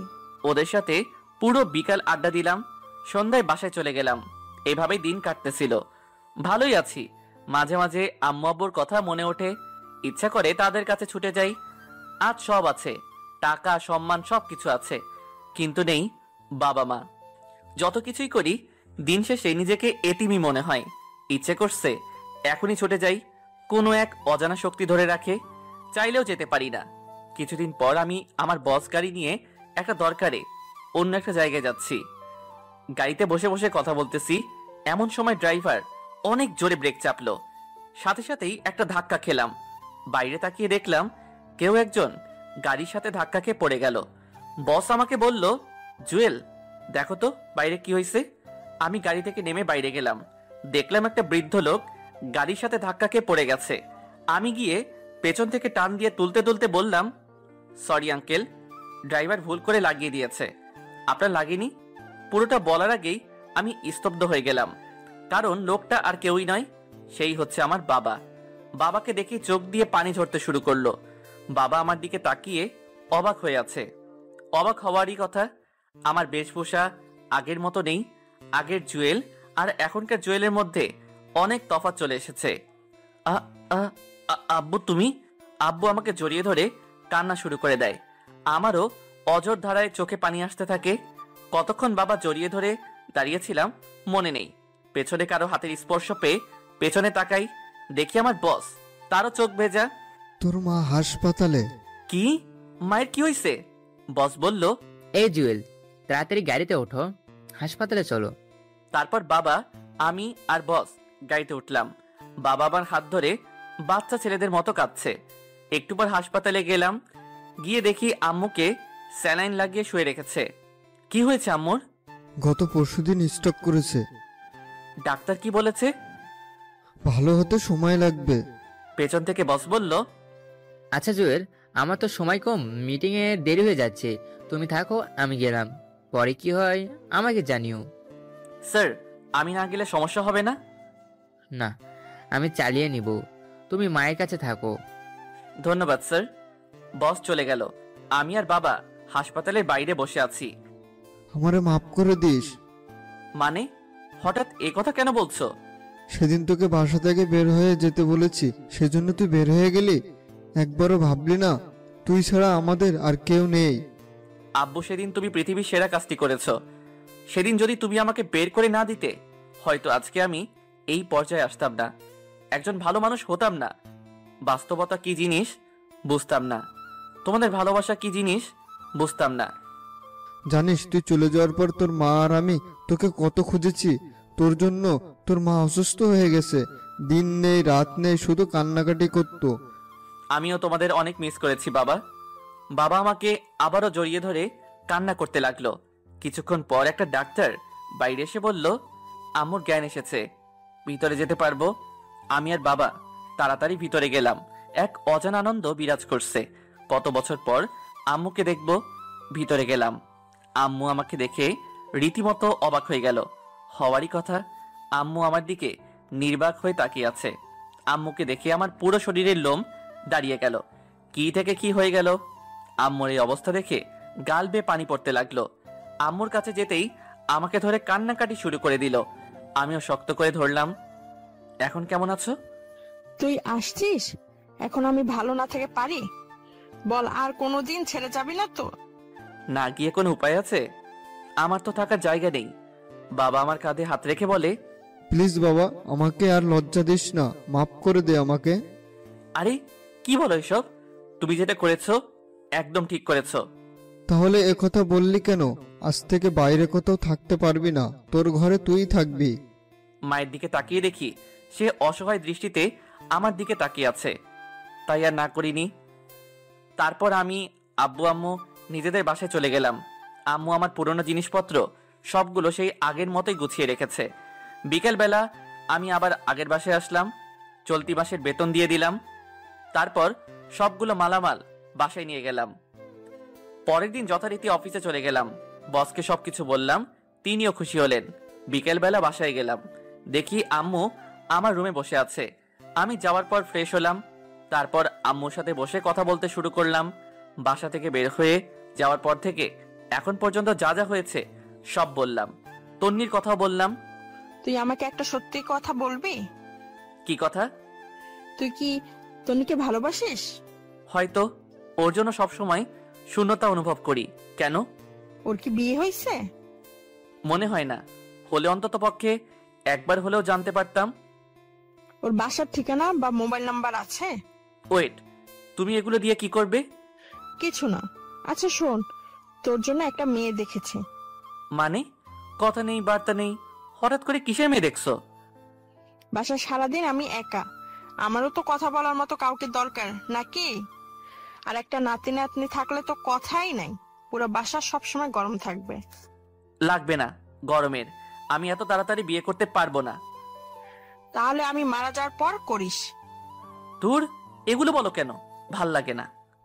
আচ্ছা, তন্নির মায়ের নাম্বারটা দে তো। কেন? আরে আমার ছেলেকে সে নিজের ছেলের মতো দেখেছে, আদর করেছে, তার সাথে একটু কথা না বললেই নয়। ওকে, উল্টাপাল্টা কিছু বলবে না আবার। আরে না, তুই নাম্বারটা দে। আমি নাম্বার দিলাম, তারপরে তন্নির মায়ের নাম্বার দিয়ে আমি বাইরে চলে গেলাম। আম্মু মনে হয় কথা বলেছে। রাতের বেলায় বাসায় আসলাম। কি রে, কোথায় ছিলি? এই তো বাইরে গিয়েছিলাম। তোর অফিস কয়টা বাজে? 9টায়। কেন? সকালে আমাকে আর তোর বাবাকে একটু তন্নিদের বাসায় দিয়ে আসতে পারবি? মানে? ওই বাসায় গিয়ে কি করবে? তন্নির মা নাকি অনেক অসুস্থ, একটু দেখে আসবো। আচ্ছা ঠিক আছে। তারপর খাওয়া দাওয়া করে ঘুমিয়ে গেলাম। সকালে ঘুম থেকে উঠে আব্বু আম্মুকে নিয়ে তন্নিদের বাসার সামনে গেলাম। আমি ওনাদের ভিতরে পাঠিয়ে দিয়ে আবার অফিসে চলে গেলাম। সারাদিন কাজ করে সানিয়া রাইমানের সাথে বিকেলবেলা আড্ডা দিয়ে বাসায় আসলাম। এসে ফ্রেশ হয়ে রুমে বসে একটা বই পড়তেছি। আম্মু রুমে আসলো। কি রে, কি করিস? কিছু না, বই পড়ছি। কিছু বলবে? তোর বিয়ে? কি? আমার বিয়ে মানে? তোর বিয়ে ঠিক করছি। মানে কি? আমাকে জিজ্ঞেস করলে না? মেয়েটাকে কোথায় থাকে, কি করে, সেটাও বললা না, সোজা বিয়ে ঠিক করে ফেললা। তোকে জিজ্ঞাসা করার কি আছে? আমার ছেলের বউ কে হবে সেটা আমি ঠিক করব। কিন্তু মেয়েটাকে সেটা তো বলবে। তোর বান্ধবী? বান্ধবী মানে? কার কথা বলতেছো? তন্নি, ওর সাথেই তোর বিয়ে ঠিক করেছি। কি? তন্নির সাথে মানে? কেন, ওরে তোর ভালো লাগে না? আচ্ছা ঠিক আছে, না করে দিচ্ছি। আরে দূর, তোমারে আমি একবারও বলছি না করতে। তো কি করতাম? ও ভালো কথা, তুই যে পাত্র সেটা তন্নিকে বলতে নিষেধ করেছি। তো কি বলেছো? আসল কথা ওর বাবা মাকে বলেছি, ওরাও রাজি, কিন্তু বলেছি তোর কথা যাতে না বলে, অন্য ছেলের কথা বলতে। কিন্তু কেন? সারপ্রাইজ। বাহ, তোমার মাথায় বুদ্ধি আছে। দেখতে হবে না মাটা কার? আচ্ছা খেতে আয়। তারপর খাওয়া দাওয়া করে ঘুমাতে গেলাম, কিন্তু খুশির ঠেলায় ঘুম আসছে না। যাই হোক, মনটা ফ্রেশ হয়ে গেল। তন্নিকেও বিশাল একটা সারপ্রাইজ দেওয়া হবে। এভাবে কিছুদিন গেল। শুক্রবারে সকালবেলা সাদিয়া কল দিল। কি রে ফকিনি, ভুলে গেলি নাকি? আরে না, বল কেমন আছিস? এই তো আছি, আগের মতোই। তোর কি অবস্থা? আলহামদুলিল্লাহ ভালো। আচ্ছা শোন, তন্নি কল দিয়েছিল, সবাইকে আসতে বলেছে, তোকেও আসতে বলেছে। আজকে বিকেলবেলা আমাদের ক্যাম্পাসের সামনে চলে আসিস। কিন্তু আমাকে তো বলেনি। তোদের বলেছে তোরা যা। আরে তোর নাম্বার নাকি নেই ওর কাছে? তাহলে আমি যাচ্ছি না, যদিও কল করে তাহলে যাব। আরে এমন করিস কেন? সানি, আইমান, ফারিয়া সবাই আসবে। আসুক, বাট আমি আসবো না যদিও কল না করে। আচ্ছা ঠিক আছে, আমি ওরে তোর নাম্বার দিতেছি। ওকে। কল রেখে বসে বসে খেলা দেখতেছি। কিছুক্ষণ পর একটা অপরিচিত নাম্বার থেকে কল আসে। আমি বুঝে গেলাম তন্নি হবে। কয়েকবার রিং হওয়ার পর ধরলাম। হ্যালো, কে? আমি আরে আজব তো, আমিটা কে? আমি তন্নি। কোন তন্নি? কোন তন্নি মানে? কলেজের। ও, তো বল কি হয়েছে? কল কেন দিছস? কেন, কল দিলে সমস্যা নাকি? অবশ্যই সমস্যা। আমার বউ অপরিচিত কারোর সাথে কথা বলতে না করেছে। তো বল কি হয়েছে? তন্নি চুপ করে আছে। ও যে রেগে আগুন হয়ে আছে সেটা আমি খুব ভালো করে জানি। বিকেলে কলেজের সামনে আসিস, তোদের সাথে কথা আছে। চেষ্টা করব। কলটা কেটে দিয়ে হাসতে লাগলাম। যাই হোক, দুপুরে খাওয়া দাওয়া করে খুব সুন্দরভাবে রেডি হলাম। অনেক দিন পর ওদের সাথে দেখা হবে। বিকেলবেলা সানি কল দিয়ে বলল ওরা সবাই চলে এসেছে। আমি ইচ্ছে করেই একটু দেরি করে গেলাম। যাওয়ার পর দেখি সবাই আছে। তন্নি আমাকে দেখে অন্যদিকে তাকিয়ে আছে। কিরে হারামির দল, কি অবস্থা তোদের? শালা এত দেরি কেন? আরে বাসায় কাজ ছিল। আচ্ছা চল ওদিকে গিয়ে বসি। ওকে চল। একটু দূরে একটা ব্রিজের পাশে গিয়ে বসলাম। সবাই মিলে হাসাহাসি করতেছি, বাট তন্নি চুপচাপ বসে আছে। একটু পর, তুই এবার বল কি এমন কথা যে আমাদের সবাইকে একসাথে করলি? এই মাসের শেষে আমার বিয়ে, তোদের দাওয়াত রইল। আশা করি সবাই আসবি। সবাই একসাথে কংগ্রাচুলেশনস জানালো। আমি চুপচাপ কার্ডটা নিয়ে বাতাস করতেছি। আরে দোস্ত, তাহলে বিয়েটা করেই ফেলবি? কি করব, এখন তো আর বসে থাকার সময় না। আর কত ওয়েট করব? বাবা মা অনেক চাপ দিচ্ছে। ছেলেও নাকি ভালো চাকরি করে, তাই রাজি হয়ে গেলাম। তুই না কাকে যেন ভালোবাসতি?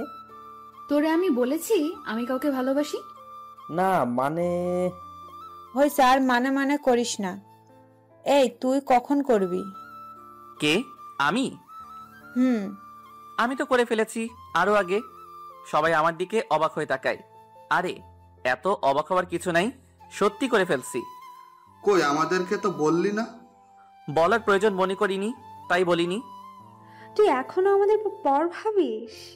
আরে না, হুট করে হয়ে গেছে, তাই বলার সময় পাইনি। খেয়াল করে দেখলাম তন্নি রেগে লাল হয়ে আছে। আমার কথা শুনে আরো রেগে গেছে। চোখের মধ্যে পানি টলমল করতেছে। দেখে মনে হচ্ছে একটু পর কান্না করে দিবে। তারপর তন্নি বলল, আচ্ছা তোরা থাক, আমি গেলাম, বাসায় কাজ আছে। আরে কি বলিস, কতদিন পর দেখা হলো, একটু আড্ডা দিয়ে যা। না রে, অনেক কাজ, তোরা বিয়েতে অবশ্যই আসবি। তারপর বিদায় নিয়ে চলে গেল। আমি ওর চলে যাওয়ার দিকে এক দৃষ্টিতে তাকিয়ে আছি। সানি আমাকে টোকা দিয়ে বলে, বন্ধু, চেয়ে থেকে লাভ নাই, সে এখন অন্য কারো। সেদিন যদি অ্যাকসেপ্ট করতি তাহলে হয়তো বিয়েটা তোর সাথেই হইতো। শালা বেশি বুঝে, এবার বোঝো কেমন লাগে। ওদের কথা শুনে হাসি থামিয়ে রাখতে পারলাম না। অনেক জোরে হাসলাম। কি রে, তুই হাসিস কেন? পাগল হয়ে গেলি নাকি? না, তোদের কথা শুনে। তুই পুরাই গেছস। শোন, আমি যে কথাগুলো এখন তোদের বলবো সেগুলো শুনলে তোরাও হাসবি এন্ড অবাক হয়ে যাবি। ও রিয়েলি? তো বল কি এমন কথা যেগুলো শুনলে আমরাও অবাক হয়ে যাব? তারপর আমি পুরো ঘটনাগুলো ওদের সাথে শেয়ার করলাম। বাবা মায়ের সাথে দেখা হওয়া থেকে আজ পর্যন্ত সবকিছুই বললাম। তার মানে বিয়েটা তোর সাথেই হচ্ছে? কার্ডটা খুলে দেখ, কার নাম লেখা। তোর তো ডাবল কংগ্রাচুলেশনস। তো তুই ওরে কিছু বলিসনি কেন? সারপ্রাইজ, তোরাও কিছু বলিস না।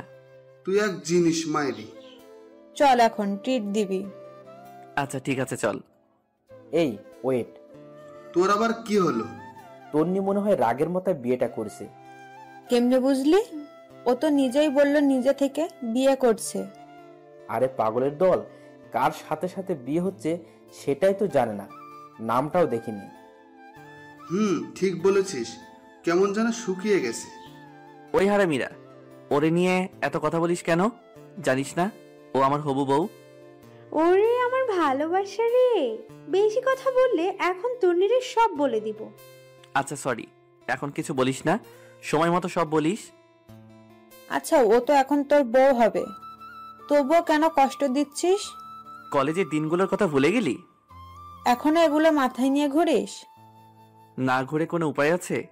যখন একা থাকি ওর অত্যাচারের কথা মনে পড়ে। আচ্ছা এগুলো বাদ দে, বিয়ের পর সারাদিন তো আদরের উপর রাখবা, তখন তো অত্যাচার করবা না। এই যে আইমান যেমন সাদিয়ারে আদর করতেছে, সাদিয়াও করতেছে, কি একটা লাক্সারিয়াস লাইফ। উফ।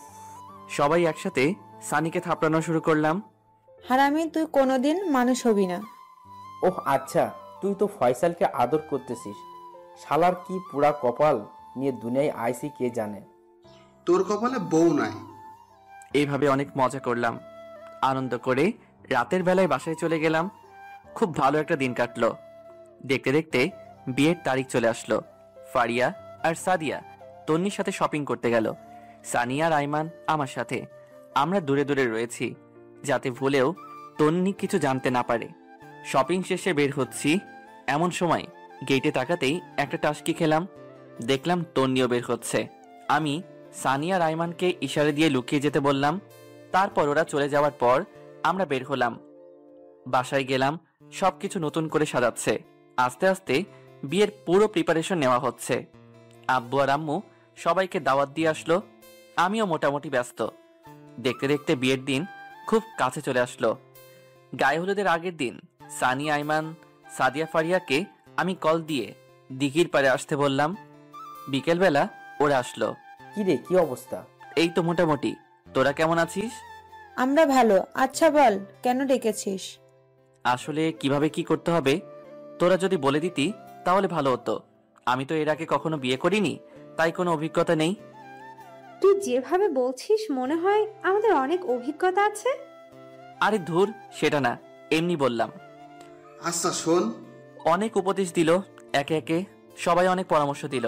আসলে আপনি যতই চালাক হন না কেন, নিজের কোনো বিশেষ কাজে আপনি বোকা হয়ে যাবেন, কিছুই আপনার মাথায় আসবে না।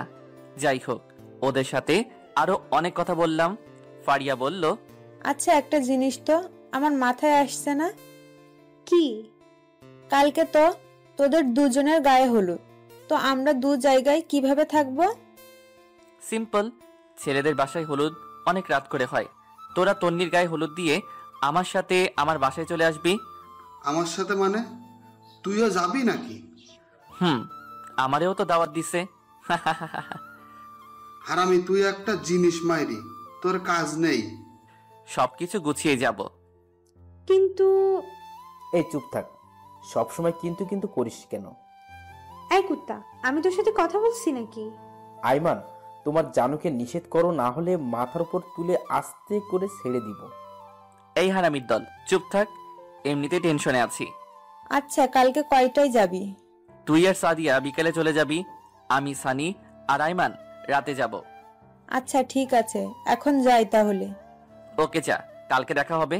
তারপর সানি আর আইমানের সাথে আরো কিছুক্ষণ আড্ডা দিয়ে আমিও বাসায় চলে আসলাম। পরের দিন মানে হলুদের দিন সকাল থেকে সবকিছু সাজাতে শুরু করলো।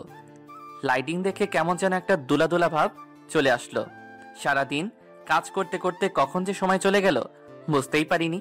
বিকেলবেলা সানি, আইমান আসলো, ওরাও টুকিটাকি অনেক কাজ করলো। রাত 10টার সময় ফারিয়া কল দিল। কিরে, আসবি না? আসছি। তাড়াতাড়ি আয়, তোদের তন্নি খুঁজছে। ওয়েট, আসছি। রেডি হয়ে বাইকটা বের করে যে বাইরে আসলাম, তখনই আম্মার আগমন। কিরে, কই যাস তুই? তোমার বৌমাকে গায়ে হলুদ দিয়ে আসতে। কি, নিজের গায়ে হলুদের খবর নাই? উনি যাচ্ছে বউয়ের গায়ে হলুদ মাখাতে। যা বাসায় যা। আরে ধমকাও কেন, যাবো আর আসবো। তোর বাবা দেখে চিল্লে চিল্লে করবে। কিছু করবে না, আমি যাবো আর আসবো। ওকে সাবধানে যা। ওকে। তারপর বাইক নিয়ে বেরিয়ে গেলাম। আমি একমাত্র জামাই যে নিজের বউকে হলুদ মাখাতে যাচ্ছে। শালার এমন জামাই পাওয়া তো ভাগ্যের ব্যাপার। অবশেষে তন্নিদের বাসায় চলে আসলাম। বাহ, অনেক দারুণভাবে সাজানো হয়েছে। আমি ভিতরে গেলাম। তন্নির বাবা মা আমাকে দেখে অবাক হয়ে গেছে। আসলে হওয়ারই কথা, হলুদের দিন জামাই বউয়ের বাসায়। আমি সালাম করলাম, ওনারা হাসতেছে। হয়তো ওনারাও বুঝে গেছে আমি কেন এসেছি। ভিতরে গেলাম, দেখলাম তন্নিকে সাজাচ্ছে। আমাদের দেখে ফারিয়া আর সাদিয়া বাইরে আসলো। কি এত দেরি কেন? আরে বলিস না, আম্মু আসতে দিচ্ছিল না। তো পরে কেমনে আসলি? তো কথা বলছি সাথে সাথে ছেড়ে দিয়েছে। এই কুত্তা বিলাই, তুই সবসময় আমার পিছে লাগিস কেন? হাই রে আল্লাহ, আজকেও তোরা ঝগড়া করবি? আচ্ছা জুয়েল শোন, বল। তন্নি বলেছে তুই আসলে ওর সাথে পার্সোনাল কথা বলতে। তুই ছাদে যা, আমি তন্নিকে পাঠিয়ে দিচ্ছি। আমার সাথে আবার কিসের কথা? আরে আজব, না শুনলে বুঝবি কেমনে কি কথা। আচ্ছা ঠিক আছে, আমি ছাদে যাচ্ছি। আমরাও আসবো নাকি? তোরা গিয়ে কি চুল ছিঁড়বি? যা গিয়ে দেখ বাবুর্চি ঠিক মতো কাজ করছে কিনা, না হলে গিয়ে পেঁয়াজ রসুনে খোসা ওঠা। কুত্তি তুই যা, আমাকে কেন বলছিস? এই ওদের কথা শুনে আমি হাসতে হাসতে ছাদে গেলাম। অনেকক্ষণ ধরে বসে আছি, তন্নি আসছে না। এই তো আসছে। বাহ, আজকে ওরে একদম অন্যরকম লাগছে। আবারও ক্রাশ খেলাম। এই আমি কারে বিয়ে করতেছি ভাবতেই কাতুকুতো লাগছে। তন্নি এমনিতেই অনেক সুন্দর, তার উপর আজকে বিয়ের সাথে সেজেছে, পরনে শাড়ি, দেখে মাথা নষ্ট লাগতেছে। ওর দিকে কতক্ষণ তাকিয়েছিলাম মনে নেই। ওর ধাক্কাকে বাস্তবে ফিরে আসি। কি রে, কি দেখতেছিস? কিছু না, বল কি বলবি? আমার বাসায় যেতে হবে। তুই কি কিছু বুঝিস না? কি বুঝতাম আমি? আমি সত্যিই তোকে ভালোবাসি, বিশ্বাস কর।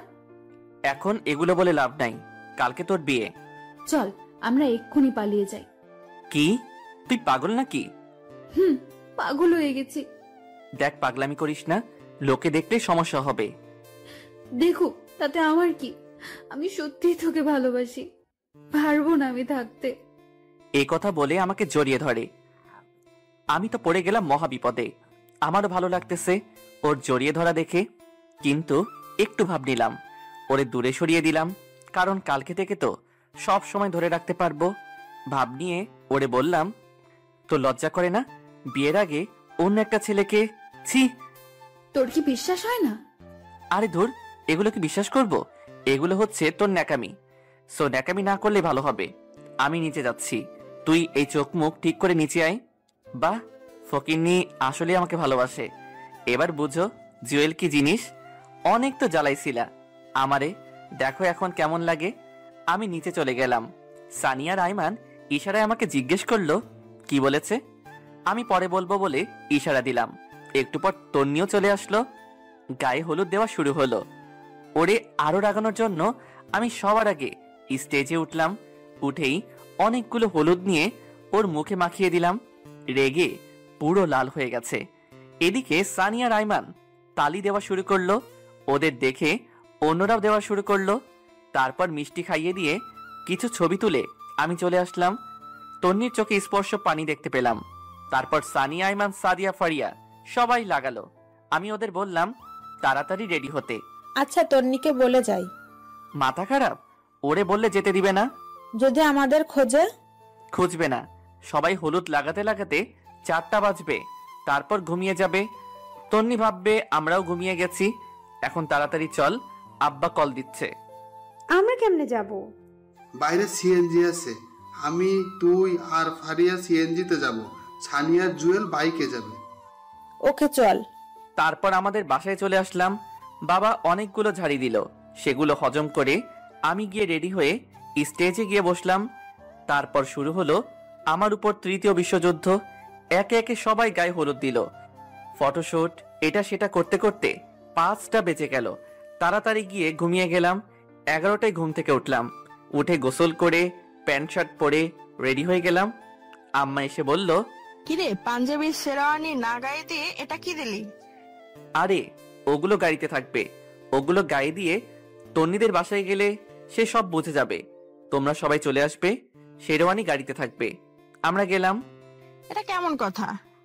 আর কোনো কথা না বলে আমি, সানি, আইমান, সাদিয়া, ফারিয়া বেরিয়ে গেলাম। একটু পর তন্নিদের বাসায় গেলাম। দেখলাম তন্নির রুমে অনেক ভিড়, মনে হয় ওরে সাজাচ্ছে। আমি, সানি, আইমান বাইরে ঘুরতেছি। সাদিয়া আর ফারিয়া ভিতরে গেল। লোকজন এসে খাওয়া দাওয়া শুরু করে দিল। আমার খিদে লাগছে, এই জুয়েল আয় খেয়ে নি। পাগল নাকি? আমাকে পরে খাওয়ানো হবে। আরে বেটা, পরে লজ্জায় খেতে পারবি না, এমন অল্প করে খেয়ে নি। তারপর আইমান আর সানির দুজনের টানাটানিতে খেতে বসলাম। তখন প্রায় 1টা বাজে। আমরা খাইতেছি, এমন সময় দেখলাম ফারিয়া দৌড় দিয়ে আমাদের কাছে আসলো। এসে আমার কানে যা বলল তা শুনেই আমার পায়ের নিচ থেকে মাটি সরে যেতে লাগলো।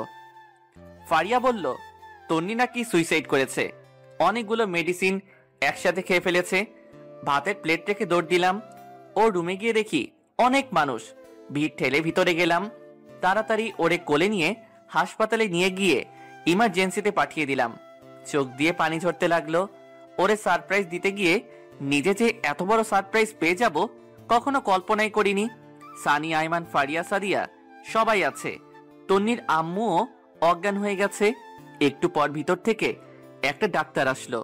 আমি তাড়াতাড়ি ওনার কাছে গেলাম। আপনার কে হয়? জি, আমার ওয়াইফ। এখন কেমন আছে? এখন চিন্তামুক্ত। ঠিক সময় নিয়ে এসেছেন, সেলাইন লাগিয়ে দিয়েছি। আপনারা চাইলে ভিতরে যেতে পারেন। ধন্যবাদ ডাক্তার সাহেব। ভিতরে গেলাম। তন্নি ঘুমিয়ে আছে। দেখে মনে হচ্ছে একটা নিষ্পাপ ফুটন্ত ফুল ঘুমিয়ে আছে। আমি ওর পাশে বসে মাথায় হাত বুলাইতে লাগলাম। সানি, আইমান, সাদিয়া, ফারিয়া সবাই ছিল। অনেকক্ষণ পর তন্নির জ্ঞান আসলো। ওর চোখ খোলা দেখে আনন্দে চোখে পানি চলে আসলো। এমন করলি কেন?